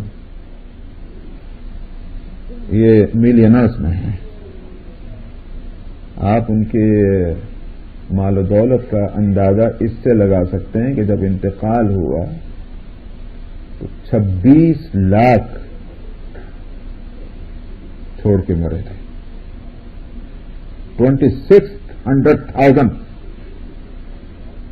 اور 100 گھوڑے تھے، 1000 اونٹ تھے، اور زمینات جو جائیدادیں تھیں وہ خوب تھیں، یہ سب تھا۔ مگر کس طرح سے میں اب آپ کو بتاؤں، 2 غزووں میں 40 ہزار دینار کا ڈونیشن دیا ہے، دینار اشرفی، 40 ہزار دینار، نمبر 1۔ نمبر 2، ایک غزوے میں 500 گھوڑے اور 1500 اونٹ جمع ساز و سامان کے دیے۔ آپ گھوڑے کی، عربی گھوڑے کی قیمت کا آپ اندازہ لگا سکتے ہیں اور اونٹوں کی قیمت کا اندازہ لگا سکتے ہیں۔ ایک موقع پر 750 اونٹوں پر لدا ہوا غلہ، یہ تو آپ نے وہ واقعہ پڑھا ہوگا سورہ جمعہ میں، سورۃ الجمعہ کے نزول جو ہے نا کہ وَإِذَا رَأَوْا تِجَارَةً أَوْ لَهْوًا انفضوا إِلَيْهَا وَتَرَكُوكَ قَائِمًا، وہ آیت جو اتری تھی کہ یہ صحابہ جو ہیں کہ ان کے بارے میں کہ جب انہوں نے تجارت کو دیکھا یا کھیل کود کو دیکھا تو آپ کو کھڑا چھوڑ کر بھاگ گئے۔ یہ واقعہ کب کیا تھا؟ یہ عبد الرحمن ابن عوف رضی اللہ عنہ کا قافلہ مال تجارت لے کر کے مدینے پہنچا تھا، جمعہ کا دن تھا، جمعہ کی نماز کا وقت تھا، نبی کریم صلی اللہ علیہ وسلم خطبہ دے رہے تھے اور مدینے کے اندر غلہ ناپید تھا، فقدان تھا غلہ۔ یہ جو آیا قافلہ تو صحابہ نے جب اس کو ڈھول ڈھمکے کی آواز سنی تو یہ سارے بھاگ لیے، چند ایک کو چھوڑ کے کہ بھئی غلہ جو ہے وہ کہیں لوٹ ختم نہ ہو جائے، ہم رہ جائیں. لیکن تماشا یہ ہے کہ مجھے جس کو بات کو خاص طور پر نوٹ کرنے کا ہے کہ عبد الرحمن ابن عوف جن کا یہ قافلہ تھا وہ وہیں بیٹھے تھے، ہلے نہیں اپنی جگہ سے. ہے کمال کے نہیں ہے؟ وہ اپنی جگہ سے نہیں ہلے، وہ خود بھی بیٹھے رہے. یہ ہے وہ بڑا کمال ان لوگوں کا. اور پھر اب آپ سنیے مزید کہ صاحب نبی کریم صلی اللہ علیہ وسلم نے عبد الرحمن ابن عوف کو ایک روز ان سے کہا، عبد الرحمن میں نے تم کو جنت میں دیکھا ہے لیکن تم گھسٹتے ہوئے جنت میں داخل ہو رہے ہو، تمہیں اپنے پیروں سے اس بندھنوں کو نکالنا ہوگا. یہ مال و دولت کا بندھن تمہارے پیروں میں ہے. عبد الرحمن ابن عوف وہاں سے اٹھے اور گھر چلے، اور اس فیصلے سے کہ جو کچھ میرے پاس پراپرٹی اور اس کے پیپرز ہیں ساری جائیداد میں لا کر کے پیش کر دیتا ہوں، اس لیے کہ ختم بندھن نکال دینے. یہ میں نے ساری تفصیل اس میں سنائی کہ کتنے ان کی ملینز آف ڈالر کی مالیت ہوگی جس کے لیے وہ فیصلہ کر کے چلے کہ میں لے کے آ رہا ہوں. تب آپ نے پیچھے ایک آدمی بھیجا اور راستے میں وہ آدمی ان کو پکڑا. اس نے کہا، آپ نے فرمایا کہ ان سے کہو کہ جبریل نے آ کے مجھ سے کہا ہے کہ نہیں، تم مہمانوں کی مہمان نوازی کرتے رہو اور غریبوں کی مدد کرو، صلہ رحمی کرو اور اپنے خاندان اور برادری کے لوگوں سے اس کی ابتدا کرو. اس کو میں کہہ رہا ہوں کہ یہ کیا بات ہے، صحابہ میں یہ کہاں سے پیدا ہو گئی؟ اچھا پھر اور یہ یقین یہ کہ خرچ کرنے سے گھٹ نہیں رہا ہے اور نہیں گھٹا، جتنا دیتے رہے. اب آپ کو اندازہ کر سکتے ہیں دینے کا کس طرح سے انہوں نے دیا ہے آخر. اور پھر یہ نہیں کہ صاحب وہ پہلے سے باپ دادا کے وقت سے چلی آ رہی تھی. یہ 10 سال کا عرصہ ہے نا مدینہ میں نبی کریم صلی اللہ علیہ وسلم کا. کس طرح سے عبد الرحمن ابن عوف ان لوگوں میں ہیں جو حبشہ ہجرت کر کے چلے گئے تھے، ایتھوپیا، اس ہجرت میں ہیں. اور مدینہ جب اطلاع ملی کہ مسلمانوں نے مدینہ ہجرت کر لی تو مدینہ پہنچے. آپ کو معلوم ہے کہ آپ نے سب کی مواخات کرائی ہوئی تھی. عبد الرحمن جیسے پہنچے تو آپ نے بتایا کہ تمہارے جو ہے تعلق فلاں سے ہے، تو ان کے گھر پہ بھیج دیا. وہ لے کر گئے اپنے گھر. انہوں نے کہا کہ میری یہ پراپرٹی ہے اور میری 2 بیویاں ہیں، یہ آدھی پراپرٹی تمہاری آدھی میری، اور ان 2 بیویوں میں سے جس کو تم پسند کرو میں ایک کو طلاق دے دیتا ہوں، تم شادی کر لو. تو عبد الرحمن نے کہا کہ جزاکم اللہ خیر الجزا، مجھے اس کی ضرورت نہیں، بس مجھے بازار کا راستہ بتا دیجیے کہاں ہے. خالی ہاتھ ہیں، حفصہ سے آئے خالی ہاتھ، مجھے بازار کا راستہ بتاؤ. بازار تو ادھر ہے. گئے صبح سے لے کے شام تک وہاں بازار میں یہ خرید وہ بیچ، یہ خرید وہ بیچ، اس سے خرید اس کو بیچ. تو شام کے کھانے کے واسطے جو بھی غلہ اور گھی وغیرہ جو بھی چاہیے تھا وہ اسی نفے میں لے کر آئے اور وہی کھانا کھایا. تو یہ ہے ان لوگوں کی زندگی. میں کہہ رہا ہوں کہ یہ نہیں تھا کہ جھولیاں بھر بھر کے پہلے سے اور بینک بیلنس پہلے سے چیک بک اٹھا کے لے آئے تھے، بلکہ آپ دیکھیں کہ یہاں سے ابتدا ہے. تو ملینرز بنے اور ملین خرچ کیے اس یقین کے ساتھ کہ یہ کیا اس میں نہ تو کمی ہونے والی ہے اور اس کی کوئی قیمت نہیں اللہ اور اس کے رسول کی مرضی اور ان کی خوشنودی کے سامنے. یہ مزاج بن جانا جو ہے یہ تو کیسا ہے. تو اصل بات یہ ہے کہ ہم لوگوں کو اپنی طبیعت بنانی ہے مسلمانوں والی. یہ تو صحابہ کی بات ہے. میں نے اپنے جن بزرگوں کو دیکھا ہے جن میں خاص طور پر اللہ تعالیٰ مجھے ان کے نقش قدم پر چلا دے. ایک تو حضرت مولانا حسین احمد صاحب مدنی رحمۃ اللہ علیہ، ایک مولانا شیخ الحدیث زکریا صاحب رحمۃ اللہ علیہ. ان دونوں کے ہاں یہ میں نے رنگ دیکھا ہے کہ سادہ کھانا ہوتا تھا ان کے یہاں، روٹی اور سادہ چاول اور شوربہ، جس کو بقول ہمارے عابد اللہ غازی صاحب کے کہ بھئی اس سے تو وضو بھی کرنا جائز ہے، ویسا شوربہ اور ہاں، اور اس میں کدو، لوکی جو کدو کہلاتا ہے، وہ خاص ان دونوں کے ہاں یہ عام طور پر بڑی کثرت سے استعمال ہوتا ہے، اس کے قتل شوربے کے اندر اور گوشت کا. اور ہر آدمی غریب ہو کہ 25 ہیں کہ 40 ہیں، ان کے یہاں کھانے کا کھانا دونوں وقت. تم اچھا، اب وہ ان کے جو سیکرٹری صاحب تھے وہ ان کی ذمہ داری ہے، وہ سارا نہیں ہے. حضرت کے پاس جو آ رہا وہ ان کو دے دیا، تم جانا، کوئی حساب نہیں کہ بھئی کیا خرچ ہوا، کس طرح ہوا، کچھ نہیں. اور اگر نہیں ہے تو وہ سیکرٹری صاحب بھی اپنا ادھر سے کر ادھر سے قرضہ لے، یوں کر. لیکن مہمان نوازی کے اندر فرق نہیں، قرض جن کے ہیں ان کو بھی ادا کرتے رہنا ہے، اور سب کبھی جو ہے اس میں. اور یہ کہ صاحب آ کے بیٹھ گئے کھا لیتے ہیں، کبھی پیٹ پیچھے بات نہیں، بلکہ یہ کہ اگر کسی کا کھانا کھلانے یا کھانا کھانے اس میں فرق آ گیا تو ان کے ماتھے پر اس سے بلا جاتے تھے. یہ کیا بات ہے؟ یہ نہیں. اور پھر ہم دیوبند میں تو ہم دیکھتے تھے لوگ اپنے رشتہ داروں سے یا کسی ملنے جلنے تاکہ مقدمہ بازی میں آ رہے گاؤں سے کھا رہے حضرت کے. کبھی انہوں نے یہ نہیں کہا کہ بھائی کہاں آئے تھے، کیوں آئے تھے، کیا تھا، کیوں نہیں. آتے رہو، کھاتے رہو، چاہتے رہو.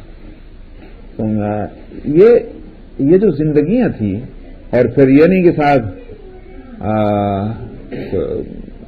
کپڑا کسی کو دے دیا سفر میں، وہ لا کے اس کو دے دیا، فلانی چیز اس کو دے دی، گھڑی اس کو دے دی، جو لوگ ہدیہ دیا کرتے تھے وہ بھی تقسیم کرتے رہے، وہ بھی تقسیم ہوتا رہے. معلوم ہوتا مال کی کوئی قیمت ہی نہیں، کچھ بھی نہیں تھا. اس کے بغیر تھوڑی آدمی بنتا ہے. اللہ میں تو کھانے کو سبھی کو دے رہے ہیں. کل میں نے ایک سوال کیا تھا تقریر میں، اور یہ سوال میں آپ سے بھی یہاں کر رہا ہوں.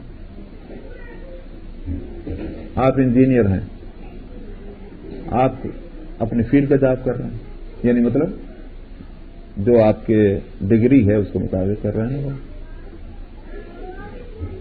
اچھا جی، کچھ لوگ وہ بھی ہیں کہ جن کی ڈگریاں ان کے پاس ہیں اس کے مطابق ان کی جاب نہیں ہے. نہ تو بھوکے وہ ہیں نہ بھوکے وہ ہیں. اگر ڈگریوں سے ہم کو کھانا ملا کرتا تو جن کو ڈگریوں کے مطابق جو جاب کر رہے ہیں وہ کر بھی نہ پاتے جاب. ڈگری جس بڑی محنت کے ساتھ لی وہ تو کوئی بیکار، اس واسطے کی جاب نہیں ملی اس کی، تو اس کو بھوکا مرنا چاہیے تھا. لیکن بھوکا تو نہیں مر رہا، کھلانے والا دونوں کو کھلا رہا ہے. نمبر 1. نمبر 2 جو ہے وہ یہ کہ ایک مین پوائنٹ میری بہنیں اور بھائی خاص طور پر سنیں، اور میرے کوئی الزام نہیں دے رہا ہوں لیکن ہم کو ایوالویٹ کرنا چاہیے.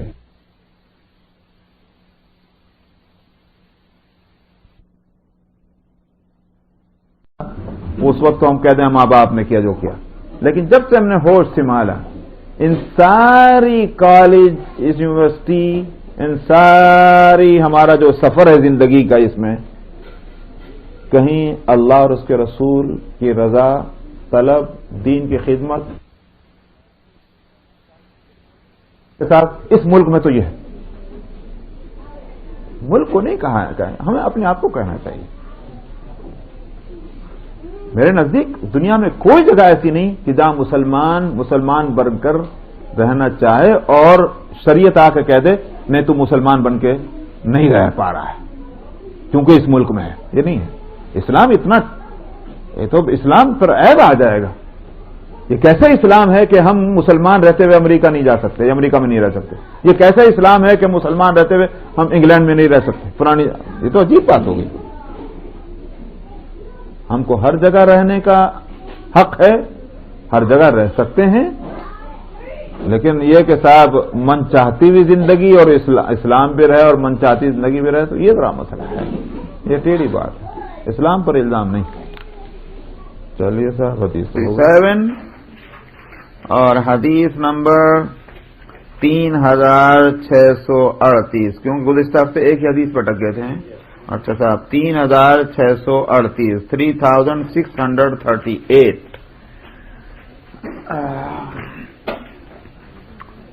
بسم الله الرحمن الرحيم۔ وعن ابي موسى قال جاء رجل الى النبي صلى الله عليه وسلم فقال الرجل يقاتل للمغنم والرجل يقاتل للذكر والرجل يقاتل ليرى مكانه فمن في سبيل الله؟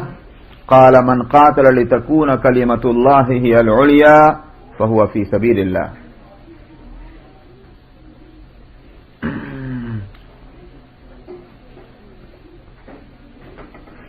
ابو موسیٰ اشعری رضی اللہ عنہ سے روایت ہے کہ ایک شخص نبی کریم صلی اللہ علیہ وسلم کے پاس حاضر ہوا اور اس نے کہا کہ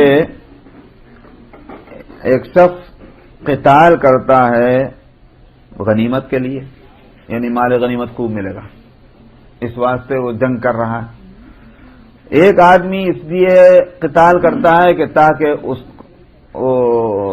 اس کو یاد رکھا جائے، اس کی شہرت ہو، اس لیے ذکر کا مطلب کہ بھئی اس کے تذکرے ہوں، تو اس لیے قتال کرتا ہے۔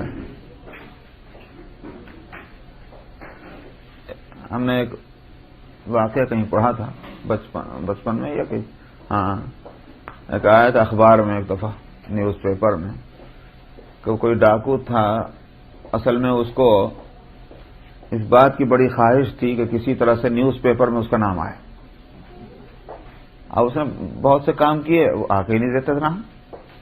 اب کچھ سمجھ میں نہیں آیا، اس نے کہا کہ بھئی یہ نیوز پیپر میں پڑھتا تھا کہ فلانا ڈاکو جو ہے مارا گیا، فلانے ڈاکو نے فلاں جگہ ڈاکہ ڈال دیا، اور کچھ نہیں، یہی کام شروع کر دو، کسی طرح نیوز پیپر میں نام تو آئے۔ اس نے ڈاکے ڈالنے شروع کر دیے، نتیجہ اس کا یہ ہوا کہ نام تو اس کا پھر بھی نہیں آیا، مگر چلتا رہا ہو۔ تو پولیس اس کے پیچھے لگی ہوئی تھی، اور پولیس نے آ کر اس کو پکڑ لیا، اور نہیں پکڑا کیا بلکہ پولیس سے فائرنگ ہوئی تو وہ مر گیا۔ تب اس کا نام آیا نیوز کہ صاحب فلانا ڈاکو جو ہے پولیس کے مقابلے میں مارا گیا۔ تو مطلب یہ ہے کہ آدمی اپنا تذکرہ ہو اس کا، تو اس لیے بھی بہت سے کام کرتے ہیں۔ تو قتال کرے اس لیے کوئی شخص کے اس کے تذکرے ہوں، اور ایک آدمی قتال کرے اس لیے تاکہ اس کی شجاعت اور بہادری جو ہے اس کو لوگ دیکھیں، کتنا بہادر ہے، کتنا شجاع ہے۔ تو اس نے پوچھا کون ہے قاتل فی سبیل اللہ ان میں سے، یعنی کس کو شمار کیا جائے گا کہ یہ مجاہد ہے اللہ کے راستے میں لڑنے والا؟ نبی کریم صلی اللہ علیہ وسلم نے فرمایا وہ شخص جس نے قتال کیا تاکہ اللہ کا کلمہ جو ہے وہ بلند ہو، اللہ کا دین بلند ہو، جس نے اس مقصد کے لیے قتال کیا ہے وہ ہے اصل میں مجاہد فی سبیل اللہ۔ اس میں یہ نہ شبہ کیا جائے کہ پھر اگر کوئی شخص جنت کے لالچ میں کہ میں جنت میں جاؤں تو وہ تو پھر اس کو بھی مجاہد فی سبیل اللہ نہ کہا جائے، نہیں، یہ بات نہیں ہے۔ اس واسطے کہ جنت میں وہی شخص جائے گا کہ جو اللہ کے دین کی سربلندی کے لیے قتال کر رہا ہے۔ تو وہ یوں کہیے کہ نیت ایک ہی ہے، دین کی سربلندی اس کو عنوان دیا جائے، یہ جنت میں جانے کا عنوان دیا جائے۔ تو ایک تو مقصد ہوا، دوسرا اس کا رزلٹ ہوا، نتیجہ ہوا، لہٰذا دونوں میں کوئی فرق نہیں ہوگا۔ اس لیے یہ شبہ نہ کیا جائے گا کہ کوئی، اس لیے کہ نبی کریم صلی اللہ علیہ وسلم نے غزوہ بدر میں آپ نے یہی فرمایا تھا، جب مقابلے پہ آ گئے کفار تو آپ نے صف بندی کی، اور اس کے بعد آپ نے فرمایا کہ وَسَارِعُوا إِلَىٰ مَغْفِرَةٍ مِّن رَبِّكُمْ وَجَنَّةٍ، کھڑے ہو جاؤ اور اب دوڑ پڑو تم ان جنتوں کی طرف، عَرْضُهَا السَّمَاوَاتُ وَالْأَرْضُ، تو جس کی چوڑائی جو ہے وہ آسمان اور زمینوں کے برابر ہے۔ تو آپ نے جنت کی طرف، جنت کی بات کہی، آپ نے اس وقت یہ نہیں فرمایا کہ اللہ کے کلمے کو بلند کرنے کے لیے کھڑے ہو جاؤ، تو اصل میں میں نے کہا کہ اللہ کے کلمے کو ہی بلند کرنے کے لیے لڑیں گے تبھی تو جنت میں جائیں گے، جنت کے مستحق ہوں گے. اس بات سے ان دونوں میں تو کوئی ٹکراؤ نہیں ہوگا. ہاں یہ اور باتیں جو ہیں ظاہر ہے کہ اگر ان میں سے کوئی کسی چیز کی نیت ہوئی تو یہ مجاہد فی سبیل اللہ یا مقاتل فی سبیل اللہ نہیں ہوگا. تو نیت صحیح ہونی چاہیے. وان انس ان رسول اللہ صلی اللہ علیہ وسلم رجع من غزوة تبوک فدنا من المدینہ فقال ان بالمدینة اقواما ما سرتم مسیرا ولا قطعتم وادیا الا كانوا معكم وفي روایت الا شریکوکم فی الاجر. قالوا یا رسول اللہ وهم بالمدینہ قال وهم بالمدینہ حبسهم العذر. انس رضی اللہ عنہ سے روایت ہے کہ رسول اللہ صلی اللہ علیہ وسلم غزوہ تبوک سے واپس ہو رہے تھے تو مدینے سے قریب ہوئے تو آپ نے فرمایا کہ مدینے میں کچھ لوگ وہ ہیں کہ جو نہ تو تمہارے ساتھ چلے ہیں اور نہ انہوں نے اور نہ تم نے کوئی ایسی ویلی ایسا میدان تم نے قطع نہیں کیا، طے نہیں کیا جس میں وہ تمہارے ساتھ رہے ہوں. مطلب یہ کہ بالکل تمہارے ساتھ نہیں تھے، مگر آپ نے فرمایا کہ الا کانوا، مگر یہ کہ وہ تمہارے ساتھ ہوں ایسا نہیں ہوا. وفی روایت الا شریکوکم، اور ایک روایت میں ہے مگر یہ کہ انہوں نے تمہارے ساتھ اجر میں شرکت کی، اجر میں شریک رہے. تو عرض کیا یا رسول اللہ وہ مدینے میں ہیں؟ آپ نے فرمایا ہاں وہ مدینے میں ہیں. مطلب یہ نہ تمہارے ساتھ چلے نہ پھرے مگر یہ کہ اجر میں شریک ہیں مدینے میں رہتے ہوئے. آپ نے فرمایا عذر نے ان کو روک دیا تھا، عذر شرعی تھا جس کی وجہ سے وہ تمہارے ساتھ نہیں چلے. تو معلوم ہوا کہ دل سے اگر انسان خواہش مند رہے اور عذر اس کو اس کام میں شریک نہیں ہونے دے رہا ہے، عذر شرعی ہو تو اس کو اجر ملے گا. تو نیت اور نیت بھی سچی نیت ہونی چاہیے.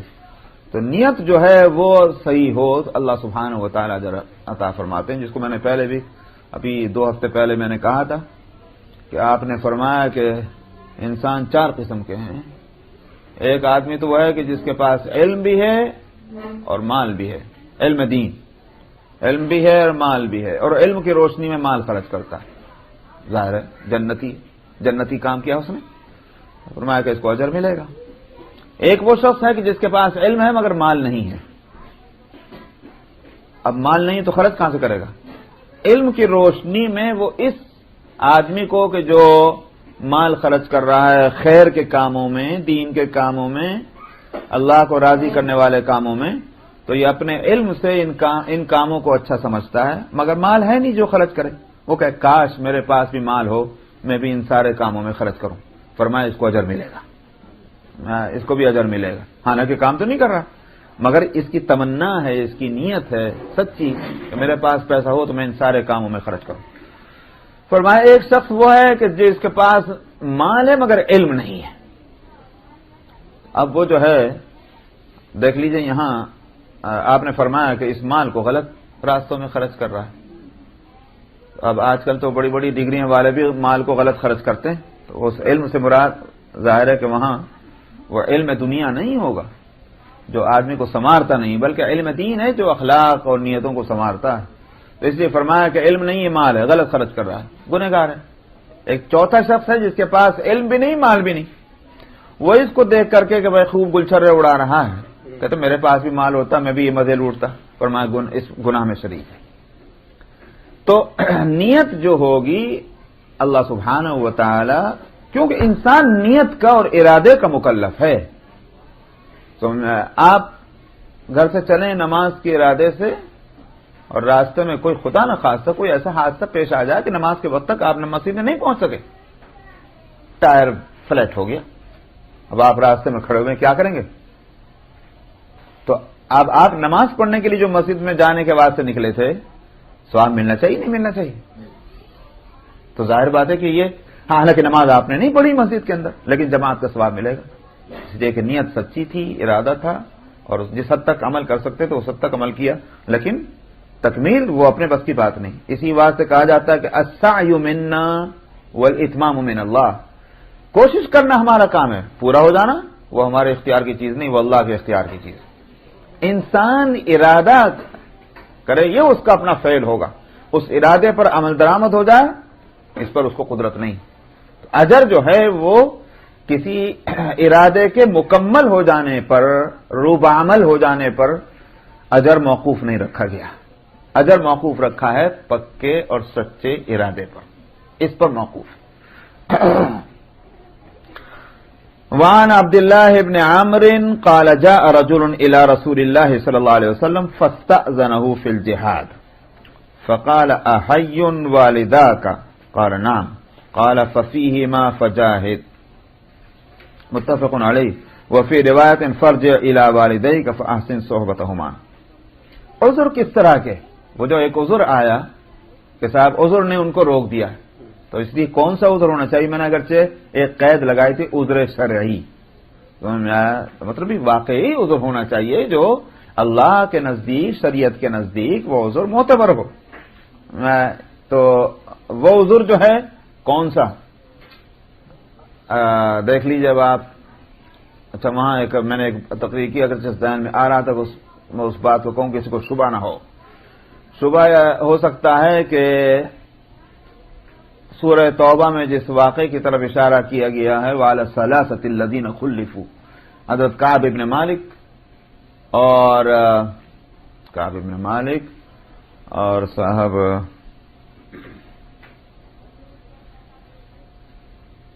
توبہ دوسرا بھی نام آ جائے گا دماغ میں انشاءاللہ. تو کعب ابن مالک اس کے راوی ہیں، بخاری کے اندر حدیث ہے. تو وہ یہ کہ غزوہ تبوک ہی میں آپ تشریف لے جا رہے تھے. تو آپ جب جا رہے تھے تو راستے میں فرمایا کہ کعب نہیں ہے. لوگوں نے کہا یا رسول اللہ ان کو دنیا داری سے فرصت نہیں ہے. تو دوسرے نے ٹھیل ماری کیسی بات کہتے ہو. تو خیر آپ خاموش ہو گئے. غزوہ سے واپس آئے مدینہ منورہ میں تو وہ اوروں جو منافقین تھے انہوں نے آگے جھوٹ بولا. سب نے کہا کہ یا رسول اللہ ہم بالکل تیار تھے، بہت پریشان تھے، یوں تھا، دل وہیں تھا آپ کے ساتھ جانے کو، مگر میری ماں بیمار تھی. انہوں نے کہا میری بیوی بیمار تھی. انہوں نے کہا کہ ہزار قسم کے جھوٹ بول. آپ نے سب کہا ٹھیک ہے جاؤ. یہ تین کا مسئلہ جو تھا نہیں قطادہ نہیں تھا، آئے گا نام دماغ میں آ جائے گا انشاءاللہ. تو کعب ابن مالک جو ہیں یہ ذرا نوجوان ہیں، دوسرے بوڑھے تھے. تو ان سے اور یہ ذرا اپنے یوں کہیے کہ عربی زبان میں اور شعر شاعری میں مشہور بھی تھے کعب ابن مالک. تو اس واسطے اور خوشحال تھے. تو کعب سے لوگوں نے کہا کہ جب آپ تشریف لے آئے ہیں تو دیکھو اور لوگ جا کر کے اپنے کچھ نہ کچھ بہانے کر رہے ہیں، تم بھی جا کر بہانہ کر دو کوئی بھی، تاکہ آپ ناراض نہ ہوں تمہارے نہ جانے کی وجہ سے. اس نے کہا کہ ایک تو غلطی ہوئی کہ گیا نہیں، دوسری غلطی یہ کروں جھوٹ بولوں، یہ نہیں ہوگا، سچ بولوں گا جو بھی ہوگا. چنانچہ ہو گئے. آپ نے بڑی پھیکی مسکراہٹ کے ساتھ دیکھا تو سلام کر کے بیٹھ گئے. آپ نے پوچھا کیا ہے کعب؟ عرض کیا یا رسول اللہ کوئی عذر نہیں ہے، غلطی ہوئی ہے. بات یہ تھی کہ جس روز آپ تشریف لے جا رہے تھے میرا ارادہ تھا اس روز چلنے کا، مگر مجھے کوئی کام ایک پیش آ گیا، دنیاوی کام تھا. سمجھا؟ عذر شرعی نہیں تھا، ایک کام تھا اپنے بزنس کا، کاروباری جو بھی تھا. میں نے سوچا کہ یہ کام بھی کر لوں. آپ کی عادت شریفہ آرام سے آہستہ آہستہ کمزوروں کا بھی خیال کر کے چلنے کی ہے. میرے پاس تو گھوڑا ہے تو میں گھوڑے پہ بیٹھوں گا، آپ کو پکڑ لوں گا، تو کل کو چلتا ہوں. تو اس لیے میں رک گیا. اور اس کے بعد دوسرے دن پھر میں نے ارادہ کیا چلنے کا، تو پھر ایک کام نکل آیا. تو میں نے سوچا کہ چلو یہ کام بھی کر لوں اور ذرا اور تیز چلوں گا، میں آپ کو راستے میں پکڑ لوں گا. یا رسول اللہ روز کوئی نہ کوئی ایک کام ایسا نکلتا چلا گیا اور میں نہیں جا سکا، یہاں تک کہ مجھے اطلاع ملی کہ آپ تو راستے میں واپس تشریف لا رہے ہیں. کوئی عذر نہیں یا رسول اللہ میرے پاس، غلطی ہوئی ہے. تو اس پر آپ نے فرمایا کہ ٹھیک ہے تمہارے بارے میں اللہ سبحانہ و تعالیٰ کا جو فیصلہ ہوگا وہ ہوگا، جاؤ. اب وہ وہاں سے اٹھ گئے تو آپ نے اس پر حکم دے دیا کہ ان سے تعلقات ختم، حق کا پانی بند ہو گیا، بائیکاٹ، اب نہ سلام علیکم، نہ وعلیکم السلام، نہ کوئی بات چیت، کچھ نہیں. اس طرح سے وہاں وہ مدینے میں. تو خود کا آپ کہتے ہیں کہ ایک دن تو میرے اوپر بڑا شاک ہوا. ایک میرا لنگوٹیا دوست تھا، اس کا نام اس میں آیا ہے، وہ مجھے ملے، میں نے ان کو السلام علیکم کیا تو انہوں نے میرے طرف سے منہ پھیر لیا. دل میں وعلیکم السلام کہا ہوگا لیکن میرے سے منہ پھیر لیا، بات کرنے کو تیار نہیں ہوئے. میرے اوپر بہت شاک ہوا ہے کہ یہ تو میرا لنگوٹیا یار تھا، تو یہ بھی اس وقت میرے سے بات کرنے کو تیار نہیں. لیکن چونکہ آپ نے فرما دیا تھا، اس حکم کا احترام تھا. اس کے بعد پھر میری بیوی نے پوچھوایا رسول اللہ صلی اللہ علیہ وسلم سے کہ یا رسول اللہ میرے لیے کیا حکم ہے کچھ دن کے بعد، اس لیے کہ میرے شوہر کے ساتھ سبھی لوگ بے تعلق ہیں، تو میرے لیے کیا حکم ہے، میں رہوں گھر میں؟ آپ نے فرمایا کہ نہیں، تم اپنے میکے چلے جاؤ. تو وہ بھی چلی گئی. اب اکیلا دم، گھر میں جاؤ تو وہ گھر کھانے کو دوڑے، باہر نکلو تو باہر جو ہیں لوگوں کی بے رخیاں وہ ان کو کھائیں. تو آخر بعض دفعہ بے چین ہو کر کے وہ اپنا پہاڑوں پہ جنگل میں مدینے سے باہر چلے جاتے تھے، دن بھر وہاں گزار کے پھر اپنا شام کو آ لیتے تھے. کیا سونا اور کیا کھانا. خود وہ کہتے تھے کہ دل یہ چاہتا تھا کہ یہ زمین پھٹ جائے، میں اس میں سما جاؤں. اب وہ مہینہ ڈیڑھ مہینہ اسی حالت میں گزرا ہے. تو ایک روز پھر یہ ہوا کہ ایک شخص جو ہے وہ اس نے بازار میں یہ چلے جا رہے تھے تو کسی نے کہا کہ بھئی کوئی ہے جو مجھے کعب ابن مالک کا پتہ بتائے. تو کسی نے ہاتھ سے اشارہ کر کے کہا کہ وہ جا رہا. تو اس کے پاس پہنچے تو صاحب ان کو جا کر کہا کہ میں تمہاری تلاش میں ہوں. کیوں؟ تو تمہارے نام ایک خط ہے. دراصل یہ جو ہے شام کا علاقہ جو ہے فلسطین اور عراق کا جو جنوبی بارڈر ہے اور یہ سب پورا علاقہ شام کہلاتا تھا. آج تو سیریا کا ایک خاص اوپر کا حصہ ہے لیکن یہ شام، یہ حصہ جو تھا تو تبوک سے اوپر کا، یہاں عرب قبائل آباد تھے. قبیلہ غسان یہ سب تھے نصرانی، اور یہ دراصل کالونیز تھی روما کی. تو مگر یہ کہ یہ بہرحال ریاستیں تھیں، اسٹیٹس تھیں. تو یہاں کا جو حاکم تھا قبیلہ غسان کا، اس کا نام تھا جبلہ ابن ایہم. اس کا خط لے کر آئے تھے. خط میں یہ تھا کہ ہم کو معلوم ہوا کہ تمہارے ساتھی نے تمہارے ساتھ یہ سلوک کیا ہوا ہے، تمہاری بڑی عزت ہے، شہرت ہے، تم ہمارے یہاں آؤ، تمہارے مرتبے کے مناسب ہم تمہارے ساتھ معاملہ کریں گے. تو اب ایک علاقے کا حاکم کسی کو دعوت دے تو، اور جبکہ یہاں سے ٹھکرائے ہوئے ہوں، ظاہر ہے کہ ابھی کیا کچھ نہیں ہوگا. کوئی اور ہوتا تو انہوں نے کہا چلو بھائی ٹھیک ہے، اس سے اچھی زندگی مل رہی، تم روٹھے تو ہم چھوٹے. لیکن انہوں نے اس خط کو پڑھا اور خط کو پڑھنے کے بعد اس کو پھاڑا، اور پھاڑ کر کے کوئی سامنے بھٹی تھی اس بھٹی میں لے جا کر ڈال دیا اور کہا اس سے کہ جا کر کہہ دینا اس کو کہ تمہارے خط کا تو یہ جواب ہے. اور اس کے بعد وہاں سے پھر اپنا بےتاب ہو کر کے اور پھر اپنا مدینے سے باہر چلے گئے اور جنگل میں جا کر کے وہاں خوب سجدے میں گرے اور روئے اور گڑگڑائے اور اللہ تعالیٰ سے کہا کہ خدا بندہ میرے امتحان کا ہر مرحلہ جو ہے میری تکلیف دے رہا ہے، اور یہ کہ وہ سب کو میں برداشت کرتا رہا، لیکن اب تک تو میری جان پہ گزر رہی تھی جو گزر رہی تھی، اب تو میرے ایمان پہ شیطان کی نظر پہنچ گئی. تو یہ مرحلہ جو ہے، یہ امتحان میرے لیے بہت سخت ہے. تو اس لیے انسان نے بہت پریشانی ظاہر کی. آخر یہ ہوا کہ وہ اسی رات میں وہ وحی اتری تھی، وعلی الثلاثۃ الذین خلفوا، اور اللہ تعالیٰ نے ان پر بھی مہربانی فرمائی، ان 3 انسانوں پر کہ جو پیچھے رہ گئے تھے، نہیں جا سکے تھے. حتی اذا ضاقت علیہم الارض بما رحبت، یہاں تک کہ ان کے اوپر زمین تنگ ہو گئی کہ جو کچھ ان پر گزر رہی تھی اس کی وجہ سے. وظنوا ان لا ملجا من اللہ الا الیہ، اور ان کا خیال ہو گیا کہ اللہ کے سوا اب کوئی پناہ کی جگہ نہیں رہی. یہ ہے خوبی کی بات کہ کہ جنہوں نے ٹھکرایا اسی در کو در سمجھا ہوا ہے کہ جس در سے ہم کو ٹھکرایا جا رہا ہے در تو یہی ہے، چھوڑ کے جائیں گے کہاں؟ یہ ہے بہت قیمتی بات. ورنہ یہ کہ بھائی چلو یہ در نہیں، کہیں اور ایک فقیر ہے کہ چلو بھائی ایک در سے نہیں ملا دوسرے در سے لے لیں گے جا کر، سمجھ آیا؟ مگر جو یہ سمجھ لے در تو یہی ہے، اس کو چھوڑ کر میں جاؤں گا کہاں؟ وَظَنُّوا أَلَّا مَلْجَأَ مِنَ اللَّهِ إِلَّا إِلَيْهِ، ان کو خیال ہوا پناہ تو بس اللہ ہی کی طرف ملی. ثُمَّ تَابَ عَلَيْهِمْ لِيَتُوبُوا، پھر اللہ سبحانہ و تعالی نے مہربانی فرمائی اور انہی کی توفیق سے انہوں نے توبہ کی. تو یہ آگے کا ہے. تو بہرحال میں کہہ رہا تھا کہ اس میں یہ شبہ نہ ہو اس واقعے میں کہ ان کی نیت تو تھی غزوے میں جانے کی، یہ تو نہیں تھا کہ نیت نہیں تھی. تو پھر آخر ان کے ساتھ یہ معاملہ کیوں ہوا؟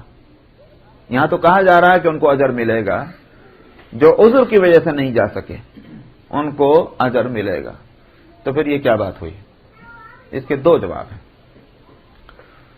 ایک جواب تو یہ ہے کہ بھئی اجر کی بات ہو رہی ہے، اجر وہاں ملے گا، دنیا میں تھوڑی اجر ملتا ہے. یہاں دنیا میں مربی جو ہے ازراہ تربیت، جو چیزیں یوں کہیے کہ قابل معافی بھی ہوں، مائنر جس کچھ کہا جائے، تربیت کرنے والا بعض دفعہ ان چھوٹی چیزوں کو پر بھی تنبیہ اتنی سخت کرتا ہے کہ جیسے کوئی کسی حرام چیز پر کی جا رہی ہو. تربیت کرنے والے کی نظر ان چیزوں پر ہوتی ہے، اور اس میں مصلحت یہ ہوتی ہے کہ تاکہ آج چھوٹی چیزوں پر ان کو پکڑیں گے تو یہ خود بڑی چیزوں کو، جن کو یہ جانتے ہیں بڑی برائیوں کو، ان سے بچنے کی کوشش کریں گے. یہ ہوتا ہے. تو اس کو پھر اب کیا کریں، چھوڑ دیں. یہ بات ہے. دوسری بات یہ ہے کہ یہاں عذر جو ہے ان کا، انہوں نے عذر خود، ان کی نظر میں وہ عذر نہیں. جب عذر جس کو پیش آیا ہے وہ خود یہ کہہ رہا ہے کہ یا رسول اللہ کوئی عذر نہیں، غلطی ہے. اس کے معنی یہ ہے کہ انہوں نے خود یہ سمجھا ہے کہ یہ عذر شرعی نہیں تھا کہ جس کی وجہ سے ہم نہیں جا سکے ہیں. ان کی نظر میں وہ خود ایسی چیز تھی کہ جس کو ٹھکرا کر ہم کو چلے جانا چاہیے. تو ثواب جو ملنا ہے، اجر جو ملنا ہے، وہ ملنا ہے عذر شرعی پر. اسی بات سے جو آگے حدیث آ رہی تھی، دراصل اس میں عذر شرعی ہے. جس کو نظر انداز کر کے ایک آدمی جہاد میں جانا چاہ رہا ہے، آپ نے اس کو بتایا کہ نہیں تیرے پاس یہ عذر موجود ہے، اس لیے تجھے اس کی رعایت کرنی چاہیے، جہاد میں نہیں جانا چاہیے. وہ حدیث انشاءاللہ آئندہ ہفتے آئیے. چلیے چھوڑیں. 646 3646.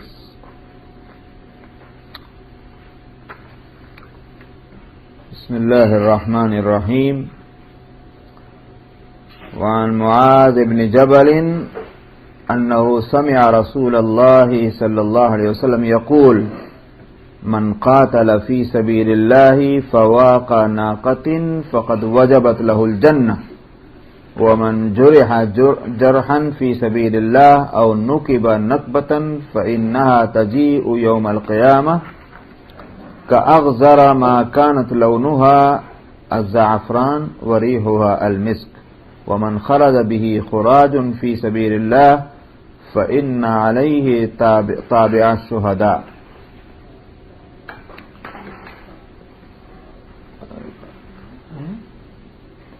کون سی پڑھ دی میں نے بتایا؟ 3604. کہ رسول اللہ صلی اللہ علیہ وسلم سے انہوں نے یہ فرماتے سنا کہ جس شخص نے اللہ کے راستے میں ذرا سی دیر بھی قتال کیا اس کے لیے جنت واجب ہو گئی. فواق ناقتن، اصل میں یہ بولا جاتا ہے اس وقت جب اونٹنی کا دودھ نکالتے ہیں تو تھوڑا دیر چھوڑ دیتے ہیں اور دودھ اتر آئے، وہ ٹائم جو ہے اس کو کہتے ہیں فواق ناقہ. بعض کہتے ہیں کہ دودھ نکالنے والے گائے بھینس میں بھی دیکھا ہوگا کہ وہ دودھ نکالتے ہیں، اس کے بعد اس کا بچہ پھر چھوڑ دیتے ہیں، وہ تھنوں سے چوسنا شروع کر دیتا ہے تو پھر اور دودھ آ جاتا ہے تو اسے ہٹا کر پھر دودھ نکال لیتے ہیں، جس سے فقہاء نے منع بھی کیا ہے کہ ایسا نہیں کرنا چاہیے یہ صورت. کیونکہ اس پہ بچے پہ بھی ظلم ہے اور جانور پہ بھی ہے. لیکن بہرحال دوہنا جس کو کہتے ہیں، 2 مرتبہ کے دوہنے کے بیچ کا جو ٹائم ہے اس کو فواق ناقہ، مطلب یہ ہے کہ بہت تھوڑی دیر. تو جس نے تھوڑی دیر بھی اللہ کے راستے میں قتال کیا، جنت اس کے لیے واجب ہو گئی. اور جس کو اللہ کے راستے میں کوئی زخم لگا یا کسی طرح کی چوٹ لگ گئی، نکبہ نکبتن اور جرح جرحان. جو زخم لگنے کے معنی تو یہ ہوئے کہ ہتھیار کا زخم لگا ہے، اور چوٹ لگ جانے کے معنی یہ ہے کہ سواری سے گر پڑا، ویسے ٹھوکر لگ گئی، کچھ اور اس طرح. بہرحال وہ اللہ کے راستے میں کسی طرح کی بھی تکلیف پہنچے. فرمایا قیامت کے دن وہ زخم اس طرح سے اس حالت میں آئے گا کہ جیسے دنیا میں زخم ہوا کرتے ویسے ہی ہوگا وہ زخم، لیکن اس سے نکلنے والا خون جو ہے اس کا رنگ زعفران کا ہوگا اور خوشبو اس کی مشک کی ہوگی. اور ومن خرج به خراج فی سبیل اللہ، اور جس کو کوئی داغ دھبا لگ گیا اللہ کے راستے میں، اس پر جو ہے مہر لگ جائے گی شہداء کی، کہ یہ بھی شہداء میں شامل ہے. وعن خریم ابن فاتق قال قال رسول اللہ صلی اللہ علیہ وسلم من انفق نفقة فی سبیل اللہ کتب له ب700 ضعف.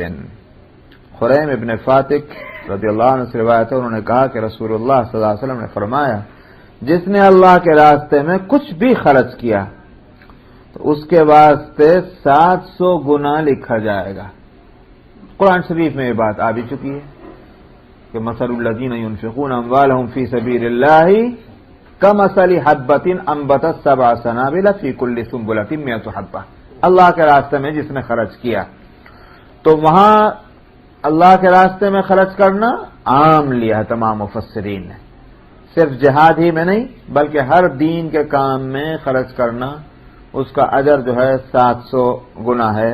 تو یہاں فی سبیل اللہ کا لفظ ہے، اگرچہ یہ کتاب الجہاد میں آ رہی حدیث، لیکن عام ہی رکھیں گے فی سبیل اللہ کو تو 700 گنا بڑھا دیا جائے گا. وعن ابی امامہ قال قال رسول اللہ صلی اللہ علیہ وسلم افضل الصدقات ظل فسطاط فی سبیل اللہ ومنحۃ خادم فی سبیل اللہ او طروقۃ فحل فی سبیل اللہ. ابو امامہ باہلی رضی اللہ عنہ سے روایت ہے، انہوں نے کہا کہ رسول اللہ صلی اللہ علیہ وسلم نے فرمایا افضل صدقات میں افضل ترین صدقہ اللہ کے راستے میں خیمے کا سایہ ہے. کیا مطلب؟ خیمہ لگایا ہوا ہے تو وہاں اس کے لیے سایہ جو ہوگا وہ کسی جو جنگ میں کام کرنے والے اس میں وہ بیٹھیں گے، تو یہ سائے کا انتظام کرنا جنگ والوں کے لیے یہ بہترین صدقہ ہے. اور اسی طرح سے اللہ کے راستے میں کوئی خادم دے دینا کہ بھئی یہ خدمت کریں گے ہتھیار اٹھانے کی، زخمیوں کی مرہم پٹی کرنے کی وغیرہ وغیرہ. اور یا کوئی جانور دے دینا سواری کا، کہ طروقۃ فحل اصل میں اس جانور کو کہتے ہیں کہ جس کو ہم یوں کہا جائے بالغ ہو گیا، جفتی کرنے کے قابل ہو جائے. فحل اصل میں میل کو کہتے ہیں، جانوروں میں نر جس کو بولتے ہیں اس کو فحل کہتے ہیں. طروقۃ فحل کے معنی یہ ہو گیا کہ وہ جانور کہ جو جفتی کے قابل ہے. اس کا مطلب یہ کہ بڑا ہے تو بچہ نہیں دیا ہے بلکہ بڑا دیا جس کو فوری طور پر جہاد میں استعمال کیا جا سکتا ہے، تو یہ بہترین صدقہ ہے. وعن ابی ہریرہ قال قال رسول اللہ صلی اللہ علیہ وسلم لا يلج النار من بكى من خشية الله حتى يعود اللبن في الضرع ولا يجتمع على عبد غبار في سبيل الله ودخان جهنم. رواه الترمذي وزاد النسائي في أخرى في منخري مسلم أبدا وفي أخرى له في جوف عبد أبدا ولا يجتمع الشح والإيمان في قلب عبد أبدا. ابو ہریرہ رضی اللہ عنہ سے روایت ہے، انہوں نے کہا کہ رسول اللہ صلی اللہ علیہ وسلم نے فرمایا جہنم میں نہیں جائے گا وہ شخص کہ جو اللہ کے ڈر سے رویا ہے، اور روتے رہنا نہیں کہا ہے، رویا کہا ہے. اس کا معنی یہ ہوگا کہ اگر زندگی میں واقعتاً اللہ کے ڈر سے اس کی آنکھ سے قطرہ بھی ٹپک گیا، اب یہ جہنم میں جانے والا نہیں۔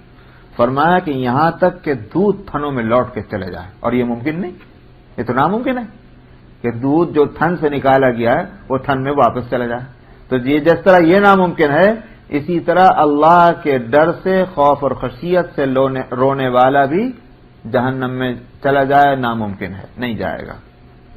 اور فرمایا کہ کسی انسان پر اللہ کے راستے میں جو گرد و غبار پڑا ہو وہ اور جہنم کا دھواں، یہ دونوں جمع نہیں ہو سکتے۔ مطلب کیا ہوا؟ جہنم میں نہیں جائے گا۔ جس نے ذرا بھی شرکت کر لی جہاد میں، اور نسائی نے یہ تو ترمذی کی روایت ہے، نسائی نے اس میں مسلمان کے نتنے لیے کہ غبار جو ہے اللہ کے راستے کا مسلمان کے ناک کے جو جس کو نیزل کہتے ہیں، ان میں اگر گھس جائے تو جہنم میں نہیں جائے گا یہ شخص۔ ایک اور روایت میں انسان کے پیٹ کا لفظ بھی ہے، کسی انسان اللہ کے بندے کے پیٹ میں اگر گرد پہنچ جائے تو وہ بھی جہنم میں نہیں جائے گا۔ اور اس میں یہ بھی ہے کہ بخل اور ایمان ایک بندے کے دل میں کبھی بھی جمع نہیں ہو سکتے۔ نہیں سمجھا؟ کوئی انسان مومن بھی ہو اور بخیل بھی ہو، یہ نہیں ہوگا۔ بخیل کی ڈیفینیشن یہ نہیں ہے کہ شادی میں خرچ نہیں کیا، دعوت اچھی نہیں کھلائی۔ بخیل کے معنی یہ ہے کہ اللہ کو راضی کرنے کے جو مدات ہیں وہاں خرچ کرنے کی اس میں صلاحیت تھی، اہلیت تھی، نہیں خرچ کیا، یہ ہے بخیل۔ مومن جو ہے وہ کبھی ایسا نہیں ہو سکتا، یہ مطلب ہے۔ تو بخل اور ایمان ایک دل میں جمع نہیں ہوں گے۔ مومن ہوگا تو بخیل نہیں ہوگا، بخیل ہے تو وہ مومن نہیں ہے اللہ کے نزدیک۔ مگر فتویٰ مت لگا دیجیے گا، اس لیے کہ یہ دنیا میں کا میں فیصلہ نہیں، یہ آخرت میں ہونا ہے۔ کون مومن ہے کون نہیں یہ دنیا میں کوئی نہیں بتا سکتا، یہ اللہ ہی بتائیں گے آخرت میں۔ تو یہاں فتویٰ مت لگا دیجیے کسی کے بخل کو دیکھ کے انہوں نے کہا آج سے تم بھی مومن نہیں، لڑائی شروع ہو جائے۔ وعن ابن عباس قال قال رسول اللہ صلی اللہ علیہ وسلم عینان لا تمسهم النار، عین بکت من خشیت اللہ وعین باتت تحرس فی سبیل اللہ۔ ابن عباس رضی اللہ عنہما سے روایت ہے، انہوں نے کہا کہ رسول اللہ صلی اللہ علیہ وسلم نے فرمایا دو آنکھیں ایسی ہیں کہ ان کو جہنم کی آگ نہیں چھوئے گی۔ ایک آنکھ تو وہ ہے کہ جو اللہ کے ڈر سے روئی ہے، اور ایک آنکھ وہ ہے کہ جو اللہ کے راستے میں جس نے راتوں کو جاگ کر کے حفاظت اور سیکیورٹی کا کام کیا۔ تو باقی تو سونا ہے، مجاہدین سو رہے ہیں، کچھ کو سیکیورٹی پہ لگا دیا۔ سونا تو اس کو بھی چاہیے تھا، اس کا نہیں دل چاہتا سونے کو، رات تو سونے کے لیے سبھی کے واسطے، لیکن اس نے اپنی تکلیف کو گوارا کیا دوسروں کے آرام کے لیے، اس واسطے یہ آنکھ جو ہے جہنم میں نہیں جائے گی، آگ نہیں چھوئے گی۔ وعن ابی ہریرہ قال مر رجل من اصحاب رسول اللہ صلی اللہ علیہ وسلم بشعب فیہ عیینہ من ماء عذبۃ فأعجبته فقال لو اعتزلت الناس فأقمت في هذا الشعر فذكر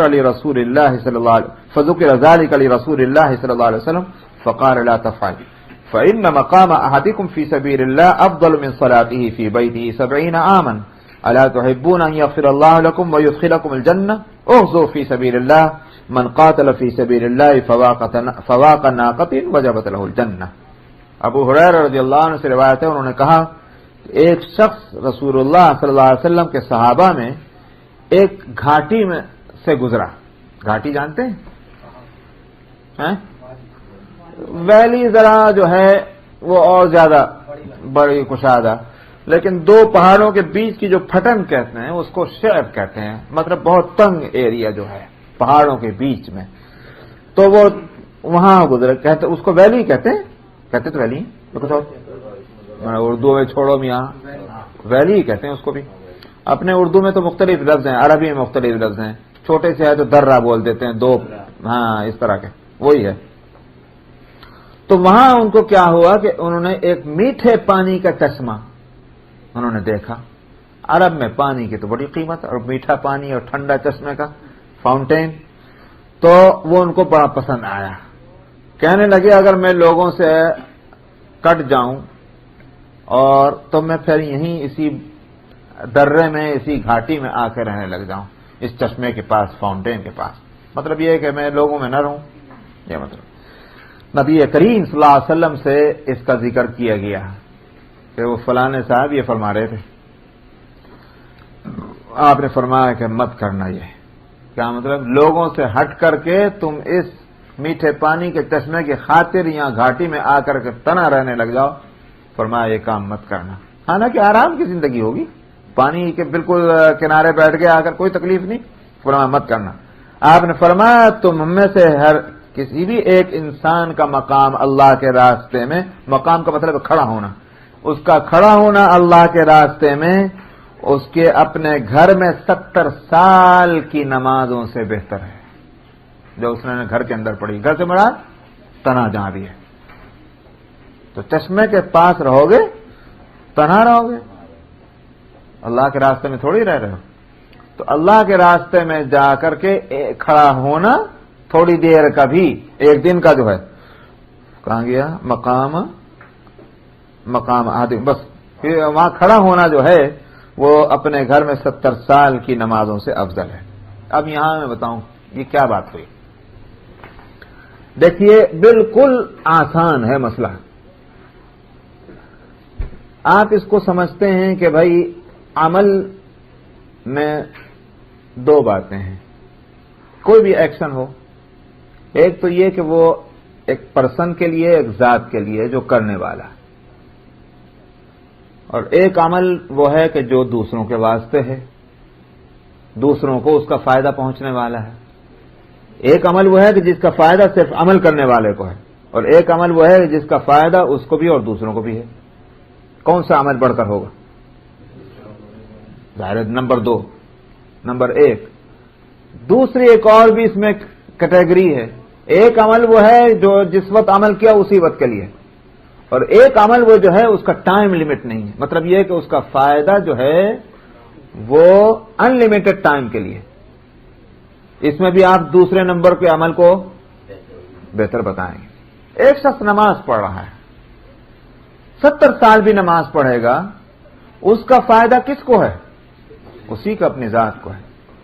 اور جب تک نماز پڑھ رہا اسی وقت تک ہے. 70 سال نماز پڑھی، 70